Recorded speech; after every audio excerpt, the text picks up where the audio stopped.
Ladies and gentlemen, good afternoon and welcome to Corwin Stadium at Andrews Field for today's NESCAC football matchup between the visiting Bates Bobcats and the Wesleyan Cardinals, alongside producer Kyle Craig and former Wesleyan head football coach, current athletic director Mike Whalen. I'm Chris Grace on the Northeast Sports Network. 2-0 Cardinals taking on the 0-2 Bobcats. Familiar face will be wearing the headset on the other side of the field today, Coach. I know a guy that you are very familiar with, someone that you've mentored who's taken over this Bates program, and Matt Coyne. Starting to see signs that they're turning things around, another opportunity for them to improve during these 60 minutes against a really good Cardinals team.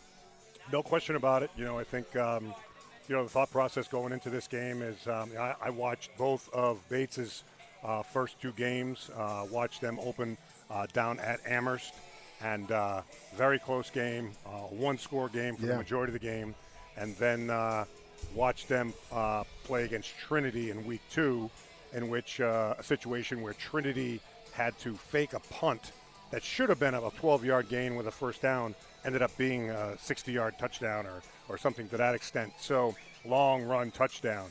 But the interesting thing that I took away from it was in both games, Bates played for the full 60 minutes. Yes. And that's something that I know Coach Coyne's really excited about. Is he's got a very young group, very similar to when I came back in 2010 and Matt came with me.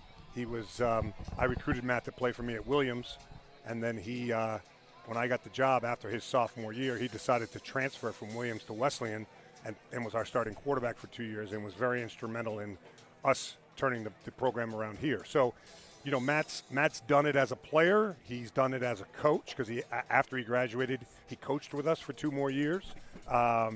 So he's very familiar on what it takes to rebuild a program, and he's doing it the right way. He's building the foundation from the ground up.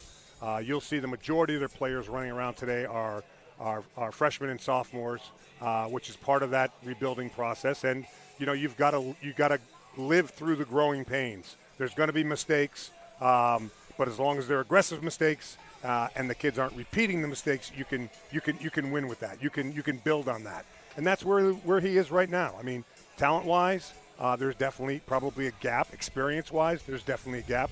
But you know what? In terms of being prepared and in terms of coming out and playing hard, I don't think there'll be any separation between these two teams today.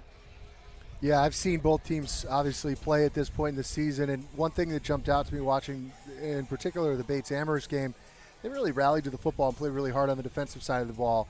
Still struggling to find an identity on offense, struggling to find consistent quarterback play. But again, these things do come with time. Talk about Wesleyan, 2-0 start, taking on two of the teams that we expect to be near the top of the NESCAC standings.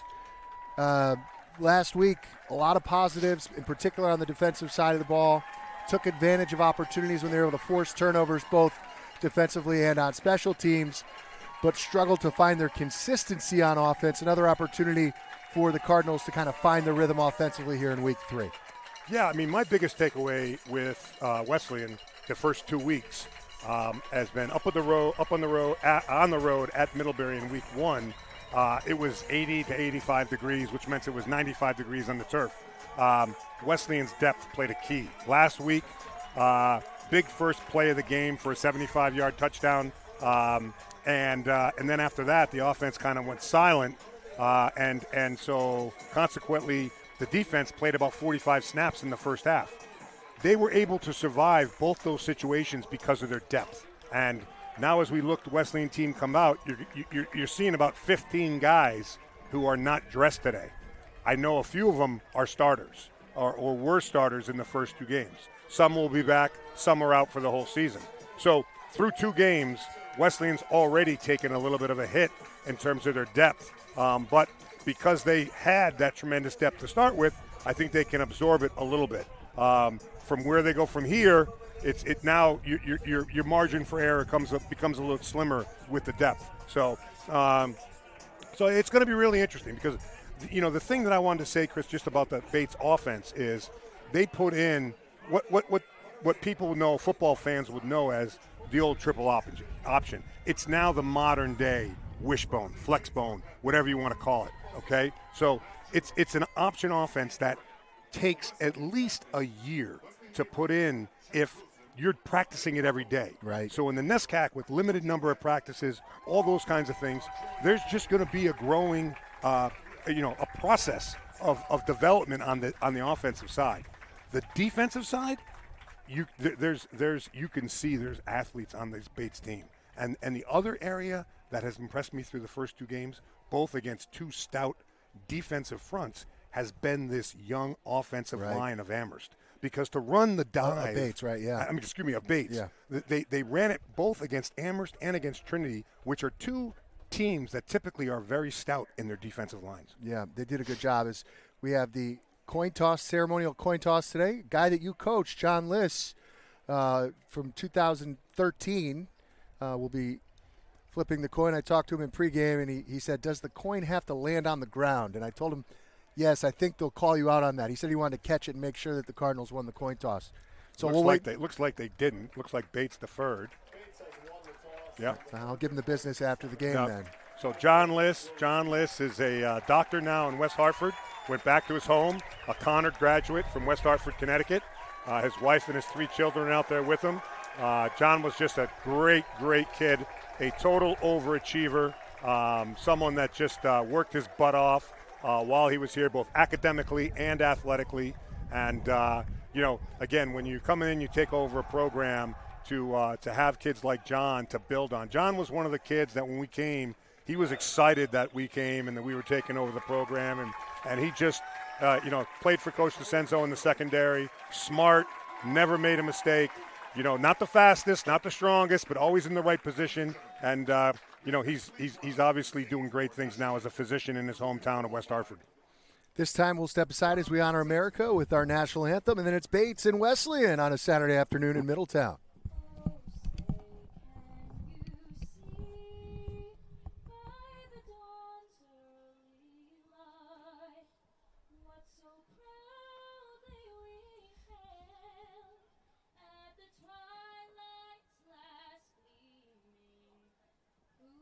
Stripes and bright stars through the perilous fight, o'er the ramparts we watch, were so gallantly streaming, and the rocket's red glare, the bombs bursting in air, gave proof through the night that our flag was still there.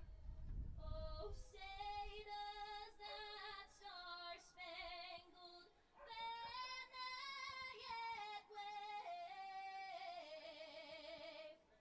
o'er the land of the free and the home of the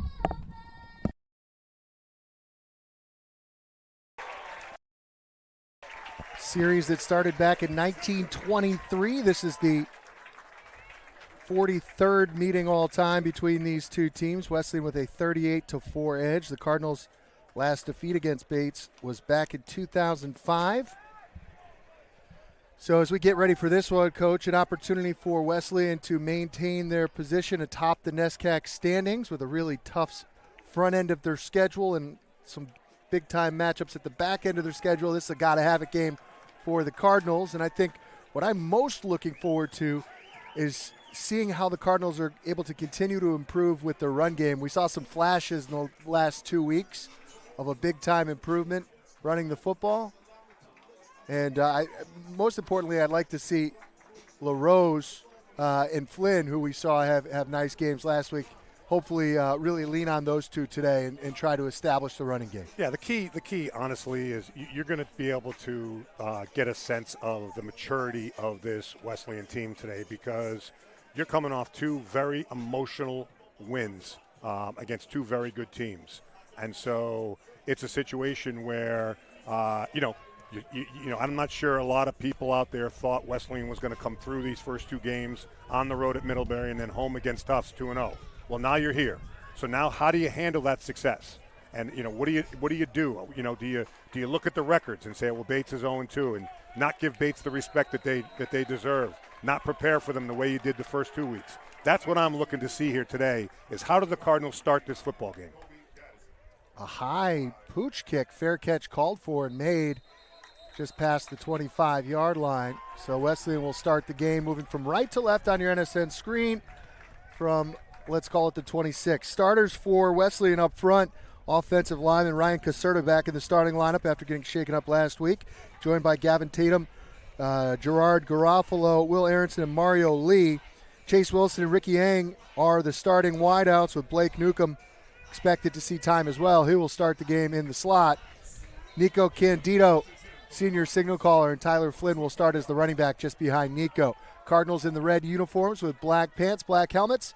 Bates in the garnet and white, and we're underway. First play of the game, a handoff to Flynn along the left side, and immediately wrapped up after a gain of 1. And there you see it, Coach, rallying around the football. Talk about, from a coach's perspective, when you go up against the option in practice, it can only make you better tacklers defensively. Yeah, no question about it. But again, I know Matt Coyne. He's a very disciplined coach. Kids are going to be lined up correctly. It's for his first 2 years was just talent level. Well, now the talent level has it's not closed all the way, but it has definitely shortened. So he's being able to be more competitive with his defense against the better teams in the NESCAC. Cardinals spread 4 receivers against the 2 high safety. Look, there's Geddes in the slot, makes the catch for a first down. Nice read and nice delivery by Nico Candido on his first pass attempt of the day. And what's great about that is you're starting the game going to somebody other than number 6, okay? Because you've got to take, Coach Coyne is going to come from the Coach Belichick school. Number 6 is not going to get free open looks like he did the first 2 weeks against Bates. If he beats somebody, it's probably going to beat 2 people for him to be open because Matt Coyne knows who number 6 is. Little option look. They flip it to Flynn along the right side. Has a block. Gets outside. Forced out of bounds just shy of midfield. Nice pickup of about 8 on the speed option look. Good play call there. Nice job there. And again, good first down play. Gives yourself a short 2nd and 1 and a lot of options. I used to love calling plays on 2nd and 1, Coach. I had a lot of good play calls there, Chris, that I could think of on 2nd and 1. 2nd and 12, 2nd and 14, a little different. Not so much. Not as fun. Right. Cardinals with a 4 wide receiver set. Ricky Yang and Geddes are in the slot. Chase Wilson, who you mentioned, is on the bottom of your screen. All sorts of time for Candido. Now pressured, looking to escape, fights forward, and does a really nice job of. Looked like he could have picked up the first down. The spot Not a good mark one. him a little short. Not That did not look like a great spot. It was not a good spot. So it'll be no gain on the play officially.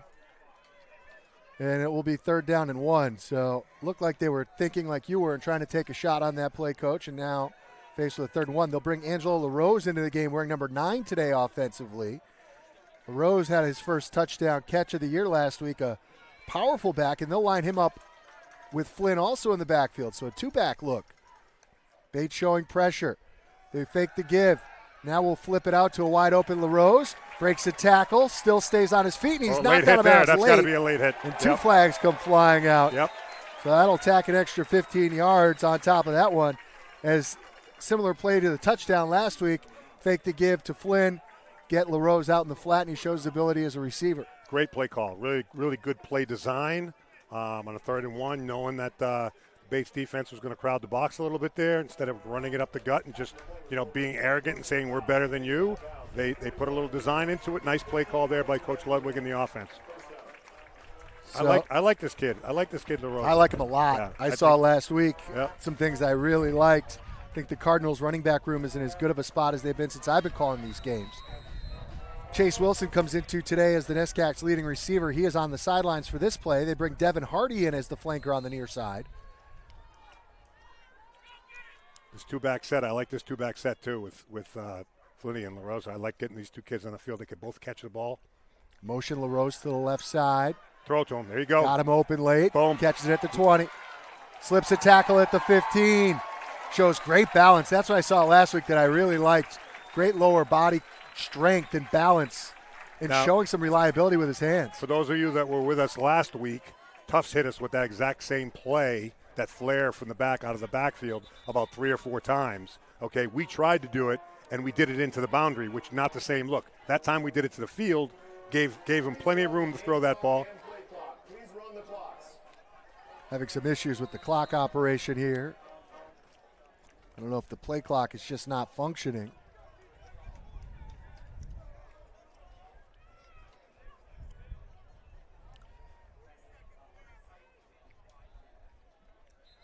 So they'll get to the bottom of this. So that gives us a moment to set the tone. Some space now in the NESCAC standings, Coach. You've got Wesleyan, Williams, Amherst, and Trinity all at 2-0. All three of the main teams are 0-2. And then you've got Middlebury and Tufts at 1-1. Some interesting matchups today. We've got Williams traveling to Hartford. We want to keep an eye on that one. I spoke with Coach Raymond on our podcast this week, and he was really excited for the opportunity for his developing Eve team. And I think another interesting matchup, you got Tufts taking on Amherst. So we'll keep an eye on that as the day goes on. Also, Middlebury and Colby should be a good one as well. See if they've got this ironed out. Today you're going to figure out kind of what's going on in the league in terms of who's what. You're going to get usually 3 weeks it kind of dust starts to settle a little bit. Candido flips it to Flynn, gets a good block along the right side, follows his lead blocker for about 4 yards. I like this. An effort, a concentrated effort, whether it's speed option, whether it's toss, whether it's throwing the ball to the back. You're trying to get the ball on the perimeter. You're trying to give it to your athletes in space, as opposed to just trying to grind the run game inside the tackles. I mean, you think about the Cardinals are doing a really nice job in terms of their average per carry. Perhaps today is the day that they lean on this offensive line that's been very solid. And quite frankly, two running backs that have been rock solid. 2nd and 6. Again, they ride Flynn along the right side, cuts it in at the 10, falls forward to about the 8, where it will set up a 3rd down and let's call it 4. It's been a really nice drive for Wesleyan. Started at about the 25. They've mixed in the pass and the run, but it's been all high percentage looks. No risky chances from the quarterback. And now you're faced with your first real challenge play here, right, Coach? I look to see them double chase down here, which right now it doesn't look like they're going to. See what number 5, the safety on that half, does. Does he move to chase? He's inside the hash, which he's coming back over. Do they take a shot here? No, they run speed option again to the left side. Flynn needs to make a man miss. Cannot. Tackled short, so that'll set up a 4th down at about 2. Nice play. And a real decision here for Coach DeCenzo, and I think he's going to send his kicking unit onto the field. Really nice play there by the free safety coming downhill from the opposite hash. That was a nice football play. I know Coach Coyne's very high on him. Believes that he's going to. I think he's only a sophomore. Believe that he's going to be a really, really good player for him. Gage Hammond comes in to attempt what would be a 28-yard field goal attempt. Excuse me, a 24-yard field goal attempt. Snap is good. The hold is good. The kick is up, and it is through the uprights. So Wesleyan, with 10:07 to go in the first quarter, strikes first. They lead 3-0. So I think both coaches will probably be fairly pleased with that drive. Cardinals did some nice things offensively. Drive stalled. Then I think for Bates, happy to keep him out of the end zone. Yeah, no, anytime, when the team drives the opening or any drives it down there, and then once it's down there in the red zone, you can hold them to 3. That's a win, no question about it. But I'm most optimistic because I really felt very good about the fact that, the start of the game for Wesleyan was strong. It was crisp. There wasn't penalties. They clearly are focused. They're out here, and now we need to see if they can match that on defense. Because the one thing, Chris, and you know this, is the thing about defending the option is you can't simulate the speed of the option in practice. Because guys who are running it don't know how to run it. Right, exactly. So now the speed, like the first couple of plays, and especially with a quarterback as electric as the Wallace kid is for them, because he's getting his first start today.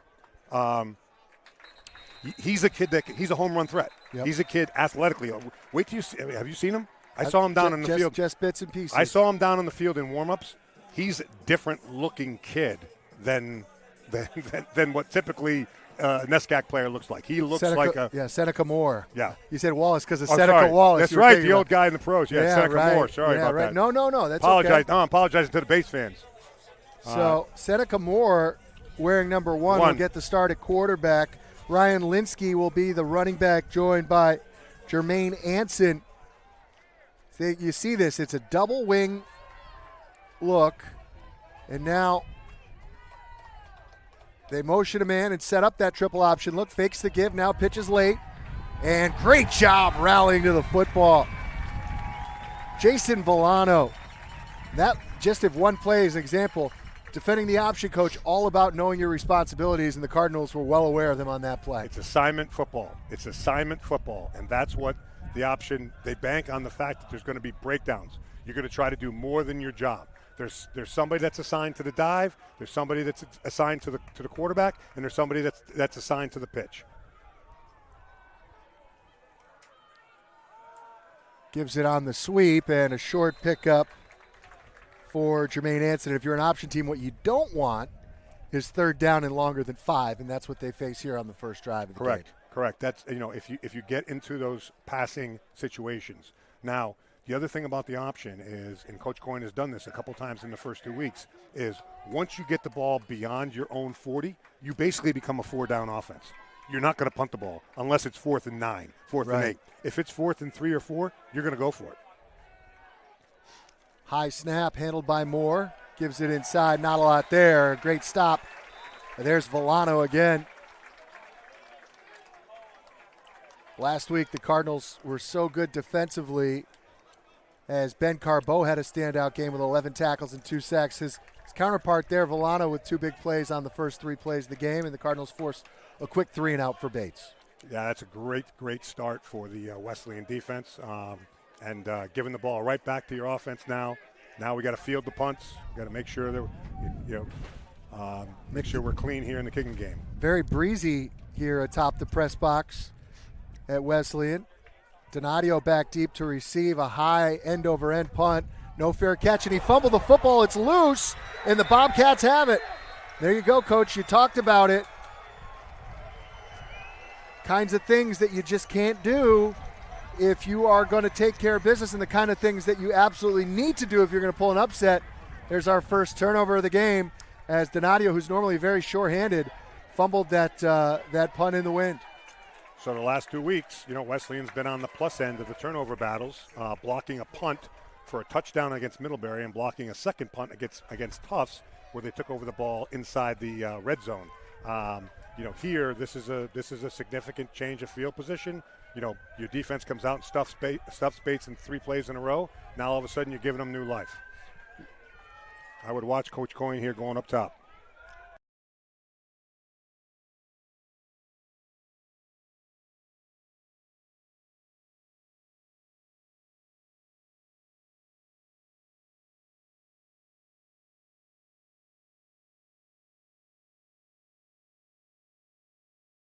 So first down, they tried to surprise the Cardinals with a pass there, and Cardinals so far have shown great discipline defensively. I was actually about to mention, when you get a turnover in an option team, you always have to kind of be aware of a pass. Right. Because they're going to use the pass as a surprise. Right, it's an exactly element right. of surprise. Exactly right. It's almost like the opposite of what you would expect in modern day football. So far, Bates unable to get anything going offensively, faced with a second down and long on the Wesleyan 43-yard line. Moore runs option left, pitch behind Linsky, and he's brought down in the backfield for a loss. And that time Carbeau gets back there for a tackle for a loss. Carbeau having an all-league season so far for the Cardinals, and Bates moving backwards, Coach. When I talked about how the offense takes a long time to really install and get everybody comfortable, that's the most important piece is the quarterback. Yep. And you can tell right Pitched now. it way too early. You can tell right now he's not 100% comfortable yet with this offense. Fakes the give, wants to throw it, has time, takes a shot deep, has a man open, and it's incomplete. Just overshot his intended target as Quinn Carver was running free That's a big-time missed opportunity for the Bobcats. Had a pretty good look in single coverage, but couldn't quite connect, and they're going to be forced to punt the football. Good job by the Wesleyan defense coming out on the sudden change and, really, not just stopping them, but, you're looking at a 4th down and 20 right now, which is unbelievable response by the Cardinal defense. D'Onofrio back again, see if he can shake that first one off. Heels on the 10 here. You don't want to be going back to catch the ball if it goes over Low your head. snap. Cardinals bring pressure, and that's a beautiful punt. This time calls for and makes a fair catch at the 10-yard line. So Wesleyan will start their second possession of the day from the 10. Look at the offensive leaders in the NESCAC. And jumping out, Chase Wilson, 252 yards receiving through 2 games on just 7 catches. That's a pretty good average. 36-yard average per catch. So they haven't called his name yet today, but it only takes one for number 6 for the Cardinals to get on the board. As we've seen throughout the last couple of years. Candido with trips to the right, takes the snap, all kinds of time. Looking deep for Wilson on a corner route and just overshot him. Great job by the line there. He had all sorts of time. Yeah, no, very good protection. I mean, again, the situation here with Chase is, he's not 100% right now. We could tell that he came out of the Tufts games twice last week. I don't know if it's an ankle or a little bit of a tweaked knee, but they're basically, he's fighting through this, which is just a testament to how tough a kid he is. Yeah. But it's amazing that he's doing this when he's not 100%. We go 4 receivers in a tight formation with Flynn, the running back. Bates comes with 4 men, gives it to Flynn's got some room along the left side. A great open field tackle. That could have been a big run. Nice job flying forward by Jack Morrison to chop him down. I've been impressed with the open field tackling from Bates so far, not just today, but in the tape that I saw leading up to today's game. No question about it. Again, some really talented young players here that are running around, still trying to figure it out a little bit, but these reps and this experience that they're getting as young players is going to really pay dividends when they're juniors and seniors. 3rd down, and we'll call it 5. 3 wide receiver set. Has time. Flings it outside to Flynn, makes the catch, and scoots out of bounds. Should have enough to move the sticks, and he will. Cardinals doing a great job getting the ball to their running backs. 100%. That's again, having, kids that are, again, multi-dimensional, not just kids. And on the previous play there, Flynn did a great job picking up the blitz. So you got to be effective runner, you got to be effective blocker, and you got to be effective receiver. And they've got guys that can do all 3, which again really makes them a valuable asset to the offense. Yeah, both Flynn and LaRose showing the ability to do both of those things. Here's Flynn fighting for yardage, and he's brought down by Matt Juneau. Give him a gain of maybe 3 on the play. I like the patience. I like the patience of the Cardinal offense right now. Again, taking a shot down the field, but just to make sure that you honor the deep ball, you keep the safeties out of the mix of the run game, make them respect your vertical passing game, but then finding different creative ways to get the ball on the perimeter, which is really good so far. Cardinals showed trips bunched on the near side. Checks it down to LaRose, and it goes through his hands. Just when I gave him props. Yeah. Just when I gave him props, that was a good, well-delivered ball there that has to be caught. That was a really good route concept there by Wesleyan. I thought that Nico did a good job of reading it. Yep. Well. Yeah, exactly. He got it to the right guy, but LaRose was thinking about what was going to happen down the field before he secured the catch. So that will set up a 3rd and long. Bates with some confusion getting a corner on the field late. They show pressure from the outside with 8 on the play clock. And a timeout taken. Let's see who's going to take the timeout. Before the snap, timeout, Bates. Yeah. Bates will take the timeout. Yeah, they were misaligned there. They didn't have anybody on number 2 receiver. So I'm sure that was just kind of looked like it was a blown assignment there. And Coach Coyne really wisely called timeout there. With the timeout on the field, Cardinal fans, I want to remind you to join in on the celebration as the Wesleyan Athletic Department inducts the 11th Hall of Fame class during homecoming weekend this fall. 8 individuals and 1 team will be honored on Friday, November 1st on campus in Beckham Hall. There will be a cocktail hour from 6 to 7, followed by dinner and the induction ceremony. Tickets are $100 each, and capacity is limited to just 200, so please register early using the QR code you see now on your screen. Going to be a great event. Really looking forward to it. This is a incredible class of well-deserved athletes that are being inducted into the Hall of Fame. And if you're coming back for homecoming, I encourage you to get your tickets because there's a limited number of tickets available, and I guarantee it'll be a great night. 3rd down and long for Wesleyan. 4 wide receivers set. Plenty of time for Candido. Now throws late outside, and the catch is made on the sideline. Did he stay in bounds? He did. He did. We've been waiting for Blake Newcomb, and that's his first big play of the year for the Cardinals. Really nice job of just sitting down and securing the catch along the sideline. Okay. First thing, great protection. Great protection. Second thing, incredibly well read by Nico. Like I saw him. He wanted the route that he wanted was not open, and he instead of forcing it, he held it for an extra second because the protection was great, and then he just fired the ball out to the opposite hash. That's vintage Nico Candido. That's what he does really, really well. And again, last week, I was criticizing him because I thought he forced some balls. I thought he was trying to get the kind of predetermining where he was going with it. I talked to him about it a little bit after the game, and that's the kind of kid he is. He takes constructive criticism and he runs with it and he learns from it. Candido hands to Flynn along the right side. Flynn fights forward for about a yard. Yeah, I've been very impressed with the way he's gone through his progressions today.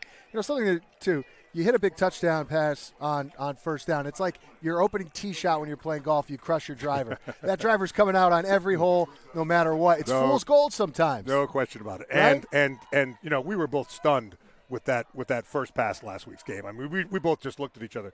First of all, because we couldn't believe that Chase was that wide open. But second of all, I mean, that ball was 50 yards in the air, in stride, Beautiful. Right in his hands. Yep. Like unbelievable football that he threw that last week. 5 wide set, empty look.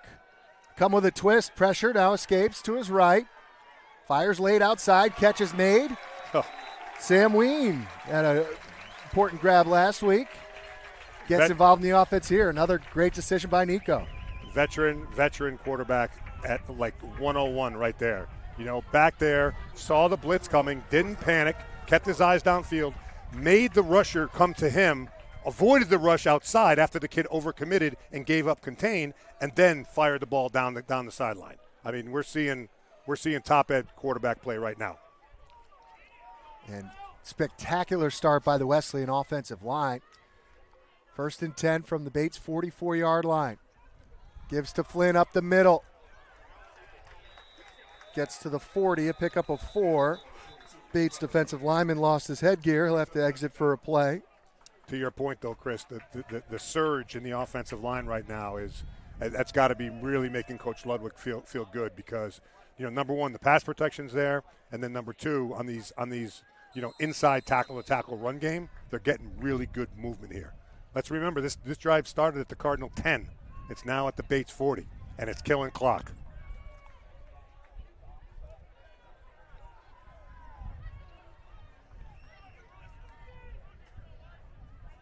Ricky Eng in the slot on the near side. Chase Wilson flanked to our left. Looks left for Eng, and the pass is incomplete. Right read. Exactly where he wanted to go with the ball. Sometimes just a little bit over open, and he just kind of short-armed it a little bit. But, very good read, good route combination there. Again, just on to the next play. And that's I think, the veteran, quarterback here is he's not worried about the last play. He's worried about the next play, and that's what you need to have. The Bates fans who have traveled making some noise on the far sideline. A 3rd down possession play for Wesleyan. Potentially 4-down territory. Candido looks right. Has LaRose in the flat, and the ball was stripped out of his hands. That's a fumble. I don't think that's a fumble. The arm's going forward. The ref threw his beanbag. They're going to call that a fumble. That's a bad call. Boy, the way no one hit him. You know what I thought? I think it just slipped out of his hand. But Nico's immediate, as he's looking at his hand, Nico's immediate reaction was that it was a fumble because he went after the football. Wow. So he didn't really sell it. Had a guy wide open in the flat, Right. and that's another turnover. The arm motion. So they're saying the official just said, Coach DeCenzo asked him about it. The official just said the ball was out of his hands before his arm went forward. So that's the call. That's the right call. So second turnover for the Cardinals. Bates will have great field position again, starting at the 41-yard line. They want to reset the play clock here.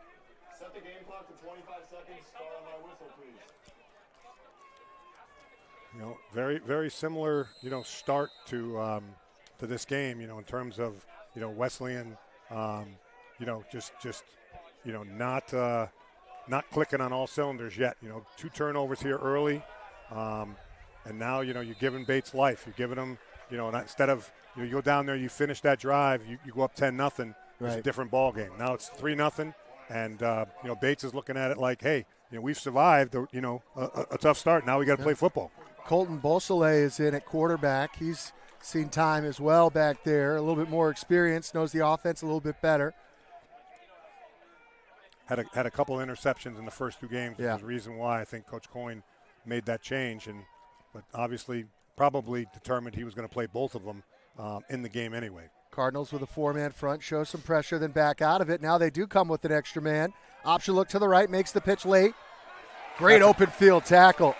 Nick Donadio. That was actually a great read on the option, but even better open field tackle. When I saw that pitch, I they might have something here. No question about it. That's the advantage of playing assignment football and being disciplined, playing, and then having athletes that can tackle one-on-one in the open field. The Cardinals, perhaps more than any other team, are very well equipped to play the option because they have 2 safeties that can tackle and 3 linebackers that can really tackle. Right. Yep. Adam Elsais is in the game at middle linebacker. They look right. Catch is made. Staying on his feet and forced out of bounds eventually by Carbo, but that's going to be Sergio Beltran on the catch, and that's a first down. First down of the day for Bates. And now you got to know for sure that Bates' offense is in 4-down territory here. So unless it's 4th and a lot, you can anticipate they're going to go for it on every 4th down once they cross the 50-yard line. Should be the final play of the quarter, unless there's an incomplete pass. Beausoleil hands off to the dive man who fights for decent yardage. That's Ryan Linsky, and that'll be the final play of the first quarter. So we've played 15 minutes, and Cardinals lead 3-0. But Bates is threatening, trying to get back in this game. Be right back from Middletown. You're watching Wesleyan Cardinal football on your home for Cardinal Athletics, the Northeast Sports Network.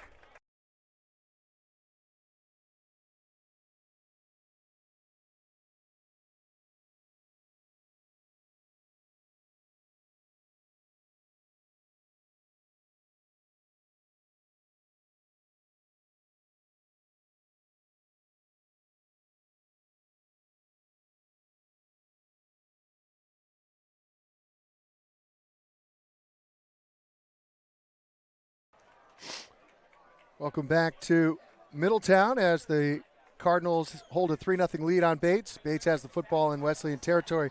Start the second quarter alongside producer Kyle Craig and Wesleyan Athletic Director and former head football coach Mike Whalen. I'm Chris Grace. We look around the NESCAC, Coach. Some interesting stuff going on.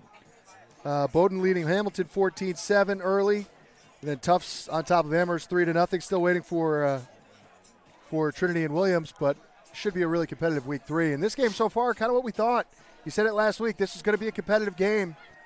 And kind of, coming off the high of a night game, everything was set up for Wesleyan to fall into a trap here. And 2 turnovers in the first quarter. They've really been the turnovers. The execution has been good except for the turnovers. Agree. They flip it out, and that's a big play waiting. The outside, little bubble screen. Catch made for a first down. That's Ryan Gleason, and the Bobcats feeling good on offense now. They look much more comfortable with Beausoleil at quarterback. Well, there's a veteran kid who's he's played a lot of downs, a lot of football for Bates. And, obviously Coach Coyne has confidence in him, and he's taking control right now. They motion Beltran, hand it off inside. Short pickup by Ryan Linsky. And what's interesting is, Bates looks at that play right there, that fullback dive play. If it gets 3 yards, That's a win. That's a win. Yeah. That's a win. And they're going to continue to pound it, and they're going to try to break your will. That's what this offense does. And, Coach Coyne has told me he loves this offensive line. He really believes in this offensive line. He thinks these kids are physical, that they believe in what they're doing, and he believes they can run the ball on anybody in the conference. And he's done it through the first 2 weeks against Amherst and Trinity, who are two of the better teams in the conference. That time they try to give it to Beltran, and great job flying forward to make the open field tackle. What's interesting there is, sometimes you have more success running inside the tackles, because when you go against a team like Wesleyan that has such good speed at the linebacker and safety position, when you try to get outside on it, they can run you down. Whereas if you come right up the gut at them, you're it's almost like the old Lawrence Taylor. Like you want to run at him, not away from him. Right. So it's really, really interesting to see this here. Big third down again. I would be shocked if he's not treating this as 4-down territory. Play clock at Another 4, timeout, and he's going to have to take a timeout. Yep. Smart timeout there by Bates head coach Matt Coyne. Real quick, Coach, I know you know Matt very well, and I've gotten to know him. Dave Bagatelle, who will be joining the broadcast later, and I have started this 9 Weeks NESCAC podcast, and we had Coach Coyne on it before the season started. I ask all the coaches the same question. After 9 weeks, what's your goal this season? Now, this is a team that didn't win a game last year, okay? And he said, he thought about it for a second. He said, heck am I kidding? My goal is to win the NESCAC championship. That's the mentality that he has. Mm-hmm. Now, I understand some of that is coach speak, and some of that is a pipe dream, right? Just being realistic. But that's the kind of guy we're dealing with, a guy who's going to be relentless to succeed. And you have to admire that. And I know personally I admire that quality. And you could see his team, there's a belief of a team that's going out there saying this Saturday is going to be our Saturday, as opposed to, oh, gosh, are we going to lose again today? Yep, no question about it.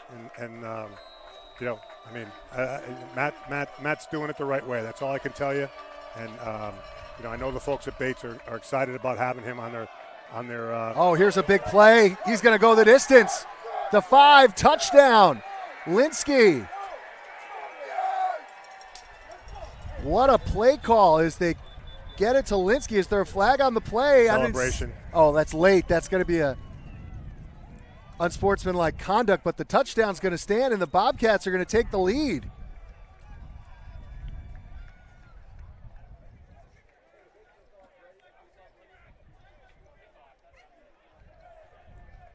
Wow.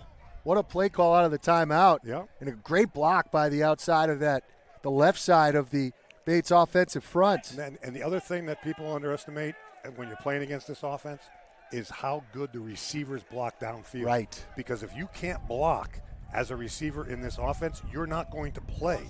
So It's almost like you have tight ends lined up as wide receivers. Exactly. And when they broke that play in the secondary, there was no one there because they were blocked. Right. They were blocked, and you got to give that Bates offense credit. Yeah, so they'll come in to attempt the extra point. There was an unsportsmanlike conduct penalty following the touchdown, so that'll make the kickoff start from 15 yards further back. In to attempt the extra point, Marcos Ruiz, as the Bobcats look to extend their lead. Snap good, hold good, kick is up, and it is through. So, with 13:15 to go in the first half, Bates leads this one 7-3. Points off of turnovers. The first turnover didn't cost Wesleyan, but the second one does, as Bates takes advantage of the short field and opened up their play calling a little bit with Basile back there. And, full credit to the Bobcats offensive line, as you mentioned. Now, are they kicking off from the 25 now? Yeah, they should be. Okay. So great opportunity for Wesleyan with Ween and Geddes back to receive. Or did they call the penalty against Wesleyan on the... Wait a minute. These refs are very confused.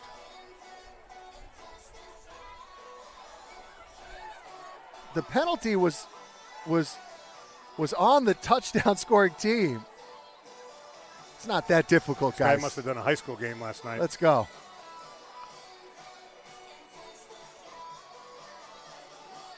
Should go back to the 25-yard line.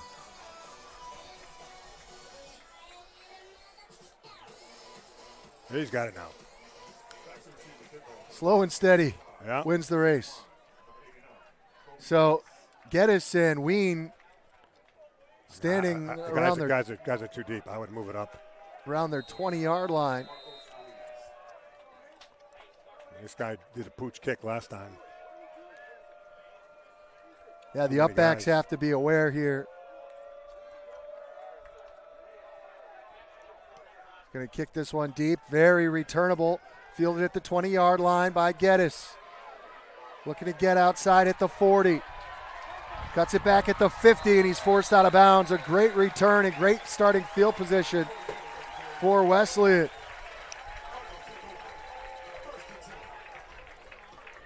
So that's kind of what you wanted to see on that return. Got north and south, utilized his blockers, and now Wesleyan with great field position starting at the Bates 44-yard line, we think. Nope, the 43. Wow.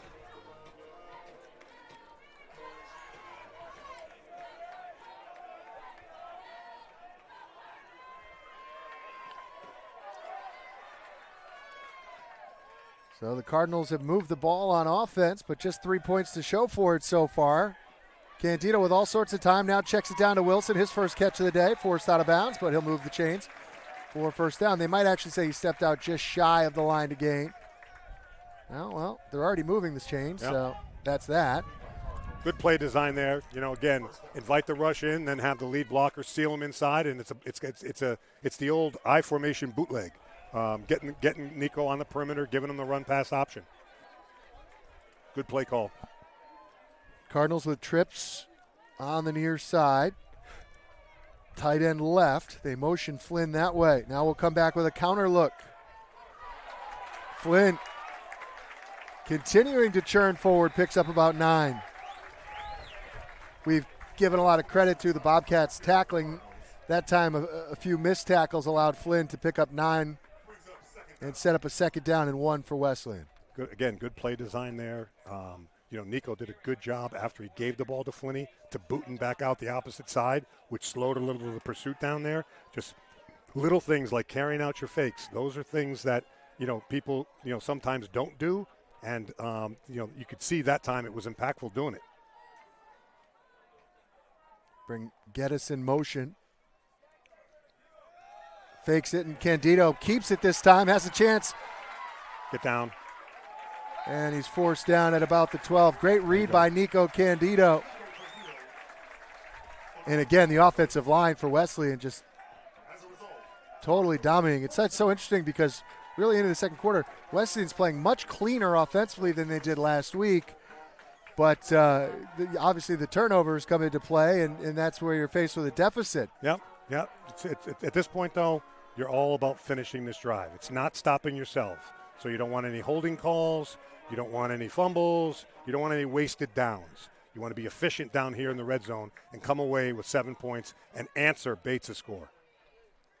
1st and 10 from the 15. Flynn trying to get to the edge. Now cuts it up, falls forward after a gain of about 3 to the 10-yard line. Set up a 2nd and 7 from the 10. Cardinals could pick up a first down inside the 3.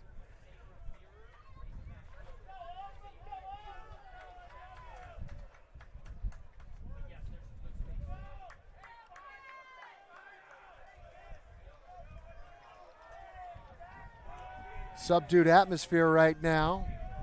See if Wesleyan can get this crowd involved by putting some more points on the board. Sends a man in motion, fakes the give.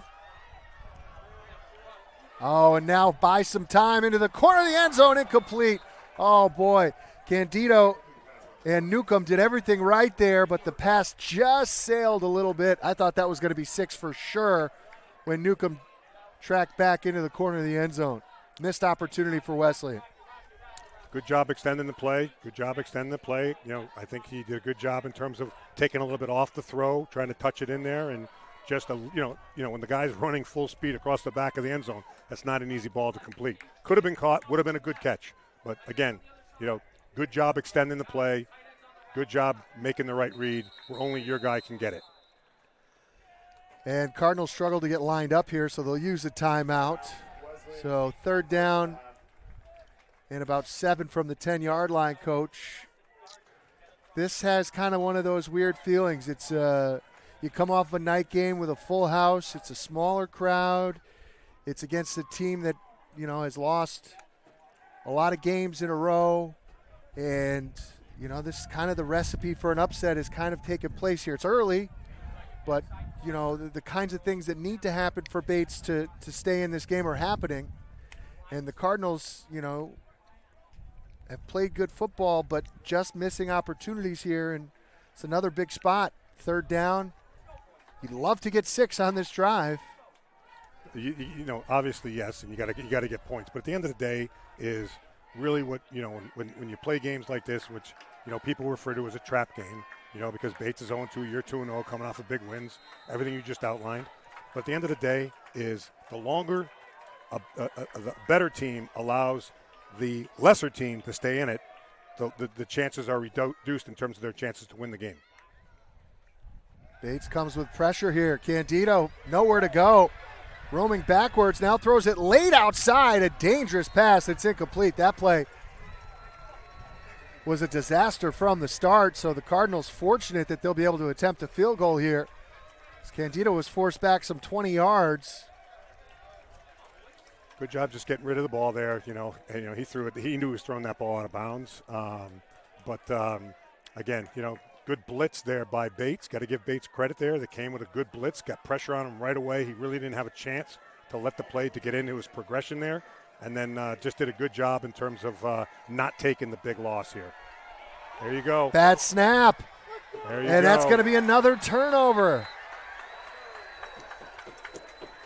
Everything coming up in favor of the team in garnet and white right now as the Bobcats turn the Cardinals over for the 3rd time in this first half. And still a ton of time to play in the second quarter. Just over 10 minutes to go, but boy, I think we're going to have 2 very different halftime talks based on the way this game is going. Right now, there's still a lot of time before halftime. You got to. Your defense right now has to get a stop, and you have to go through. You have to get the ball back to your offense or get a big turnover yourself. But you got to stop here. You cannot allow Bates to go on a long drive here. Interesting. They switch back to quarterbacks here. Very interesting. You got time-wise here. 10:08. Yeah. No, I mean on the shot clock, on the play clock. Yeah, it's down to 5. Bobcats down to 1 timeout. Moore calls his own number, and a flag comes flying out late. I don't know if that was an eligible formation. Yeah, illegal formation against the offense. Assume they'll decline that. But maybe not. Move them back. Yeah, obviously, it's a tricky spot for Coach Coyne, too, because you don't want to lose the confidence of your young quarterback. He also just drove down the field, so it seems very clear that the offense is running more smoothly with Bossele in the game. And there's a 5-yard penalty against the Bates offense. It'll be 1st and 15. See if the Cardinals defense can force a turnover.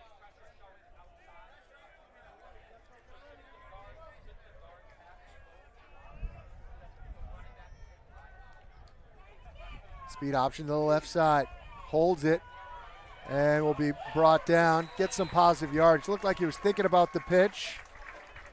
Instead, does a nice job of securing the football and falls forward actually for a gain of about 5 or 6. So they'll get the penalty yardage back. It'll be 2nd down and call it 9.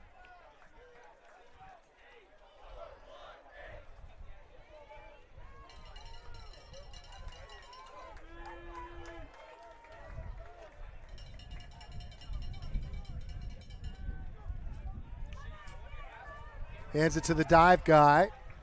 And nice pickup there. It's 3rd down, and we'll call it 2. Jack Morrell on the carry. Now, these are the kind of third down situations that an option team lives for. Third down in less than 3. Your whole playbook is open here. I mean, that's 7 yards on a dive. Yep. If that continues to happen, the Cardinals are in trouble. Big time If trouble. you're giving up 7 yards on the dive, you're in trouble.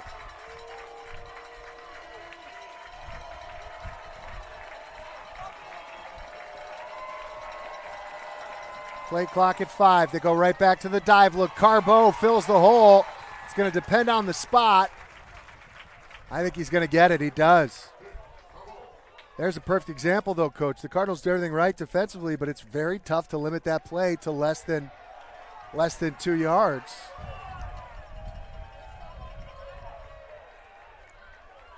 And you would think that the one negative about running this out of the shotgun is that kind of takes away the old triple option look where you can hand to the fullback, who's a yard behind the line of scrimmage. But it seems as though they're not having any issues when they go to the dive. No, it's been there. No, because you get it going downhill. You get the ball going towards the line of scrimmage. There it is again. Right back to it. Good push by the offensive line. They pick up about 5.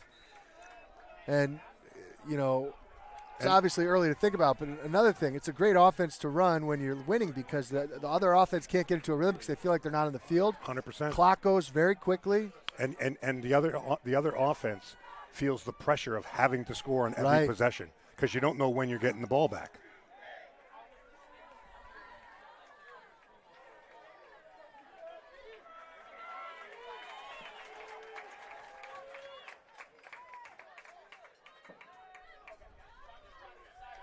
Gives it inside again.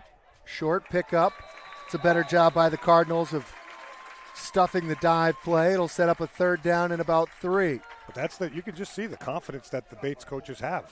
Like they're going to run the ball between the tackles. Like they are not afraid of the Wesleyan defense. They are saying, hey, we like our offensive line. We can run the ball on you, and everybody knows we're going to run the ball, give it to the fullback, and you can't stop us. And that's demoralizing for a defense. This is a big third down. We're going to be saying that a lot this afternoon, I think. Third down and 3. They moved the ball about 20 yards on this drive, and they've taken up over 4 minutes of clock. Cardinals come with pressure. Oh, and that's open on the counter. Got a chance to take it the distance at the 30, the 20, the 10. One man to beat. Touchdown, Bobcats. And that's what happens. What happens Ryan Linsky. What happens is you blitz, okay, and you bring guys through other gaps that they're normally, and then you have breakdowns when a play like that bounces outside because no one's there to support it. That's exactly, you get frustrated because you can't stop the dive in your base defense, and you try to do things that are beyond what you normally do, and then big plays happen like that. Yeah, number one job defending the option is making sure you keep outside contained. Exactly. For that exact reason. Yep. And Linsky now with 2 long touchdown runs. The kick is up, and it is good. And the Bates Bobcats lead 14-3 with 6:13 to go, and Bates will get the ball to start the second half. This drive now feels like a must for Wesleyan. And this is. You said to me last week that you thought that this was going to be a very tricky game for Wesleyan. And they started the game out well, but the turnovers kind of put some life into the Bates team. They found their rhythm, 2 blown assignments defensively, 2 touchdowns. And the thing about it, like again, obviously I'm close with Coach Coyne. I talk to him frequently. But the thing about it that I think people just don't understand on the outside unless you're doing this for a living is like, and I don't like the term moral victories, but when I spoke to Matt Coyne this week, he was very upbeat. He was very proud of the way his team competed. Like, people on the outside, it's Bates is 0-2. It's the same old Bates. It's not the same old Bates. And I know that just from talking to their head coach. And to see this team come out today and be as prepared as they are and not be intimidated about Wesleyan, who just beat 2 of the best teams in the NESCAC, and be excited about the opportunities is exactly what you want your head coach to do to get your team ready to play. Returnable kick here for Geddes. Looks to get to the outside. He's tackled down shy of the 25-yard line at the 24. And a flag comes in late as there were some pushing and shoving, and I think the Cardinals are going to get hit for a really bad penalty here on special teams. And that's going to be half the distance to the goal.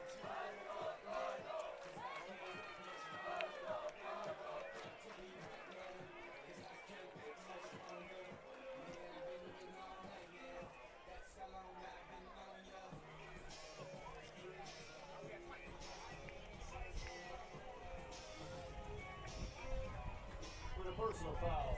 Lay hand number 92. Just can't have that. First down. They get Eamon Welch for a personal foul, late hit out of bounds. So now the Cardinals start at their 10-yard line. And look, they've done some nice things offensively, missed opportunities. This is a drive Wesleyan needs to put their foot on the gas and find a way to put 6 points on the scoreboard. 2 running back set. Give to Flynn, trying to get to the edge. Nothing there. Wrapped around. 3 different Bobcats come up to make the tackle. A pickup of maybe a yard on the play. I'll tell you what you can't do.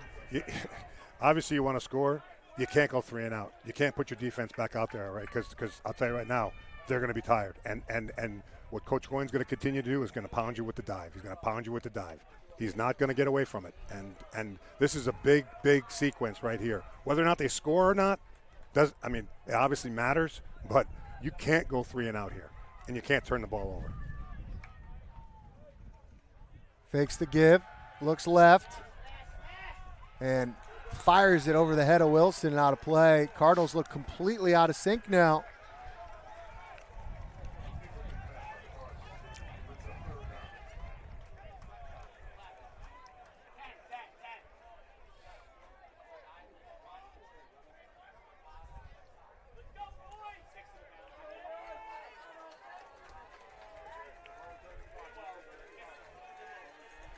Big play for Wesleyan, 3rd down and 9. Trailing 14-3. Candido takes the shotgun snap. Bates comes with just 4. Has time over the middle. Has Wilson wide open at the 40. Makes a man miss at the 50. Could go the distance. Struggling at the 30, the 20, Don't hit the him. 10, 5. Touchdown, Cardinals. That's going to help your average. That's going to help your average per catch. Oh, my. Candido to Wilson, and just like that in one play, the Cardinals are right back in it. Holy cow. That 89 yards? Wow. That's what I got to say about that. Wow. Well, he came into the game averaging 36 yards per catch. He's averaging 50 yards on 2 catches today. And, he might not be 100%, but he can still move well enough when he needs to. That was probably he was wide open. That was probably a 4.65 40 instead of his normal 4.5, but he still managed to take it the distance. Kick is up and good. Boy, a huge play for Wesleyan. With 5:06 to go, it's 14-10. Coach, how does Wilson get that open on 3rd down and long? Well, again, you're probably in a 2-deep shell. I didn't see. I wasn't looking at the coverage. I apologize. But so what happens is you're worried about going any post ball. Well, that was a dig ball.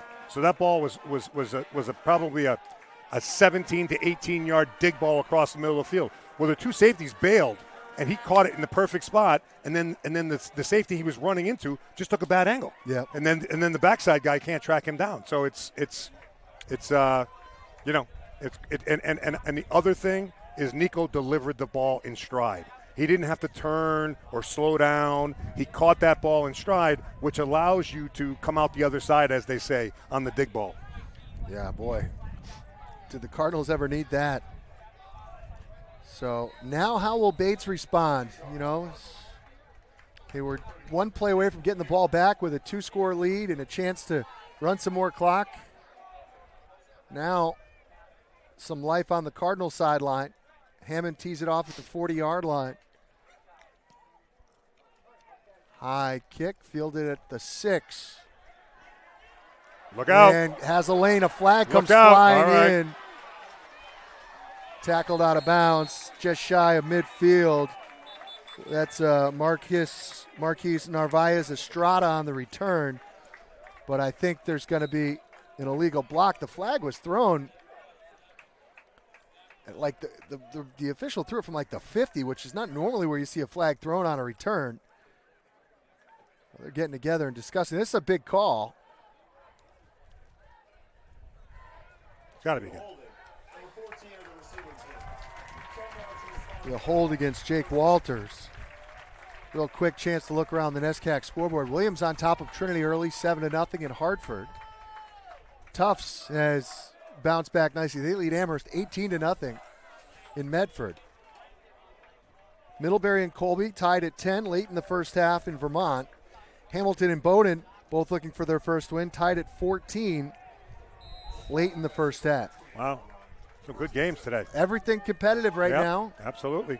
And I think that's the sign of the NESCAC is, you know, it used to be the have and the have-nots. Now there's no longer that. Give it along the left side as Moore remains in the game. That time it's Jack Morrell. Oh, Wesleyan defensively needs a stop. You know, incredibly, Coach, Wesleyan hasn't punted in the first half of this game. No? And before that 89-yard touchdown catch, you know, on 3rd and long, they only had 3 points. It's been an interesting game, to say the least. You know, obviously the turnovers have killed Wesleyan. But, again, if you can stop here and limit the damage, then, you know. Option look to the right side. Nope, not gonna be Abraham there. steps up, and a great job rallying around the football. People say, well, why do you do that? Why do you run the option when you're just making such good yardage on the fullback? And the reason is if you don't do that, then your people aren't going to honor the perimeter, Right. and they're going to be collapsing everything on the dive, and then you got nothing. So this is again another big 3rd down here. Yeah, this would feel like a passing situation. 3rd down and about 6. Wesleyan would love to get a stop and get the ball back. Beltran in motion. Looked like 2 guys were moving at the snap. Moore keeps it, and he's wrestled down. Donadio combines with Rowan as Rowan comes in and gets a tackle for a loss. Big series there for the Cardinal defense. Big play by Mike Rowan stepping up for the Cardinals and forcing the Bobcats to punt. So this will be the 3rd punt of the day for Bates. 3 minutes and 8 seconds left for Wesley, and Bates will get the ball to start the second half.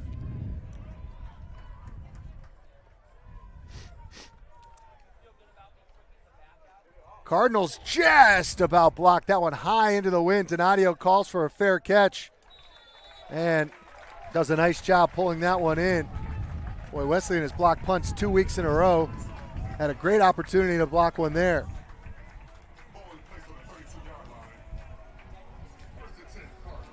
All right, see what the Cardinals can do here now. Again, if you're just joining us, you know, it's been a game that honestly the Cardinals statistically probably have dominated, Right. but the turnovers have been a problem. And then Bates, you know, having some big run plays based on Cardinal mistakes where you know they basically allowed big run plays. And so, you know, it's a situation now where we got to see. It's kind of balancing out here a little bit. Flynn goes out in motion. Shot over the middle, caught at the 45, fighting across midfield.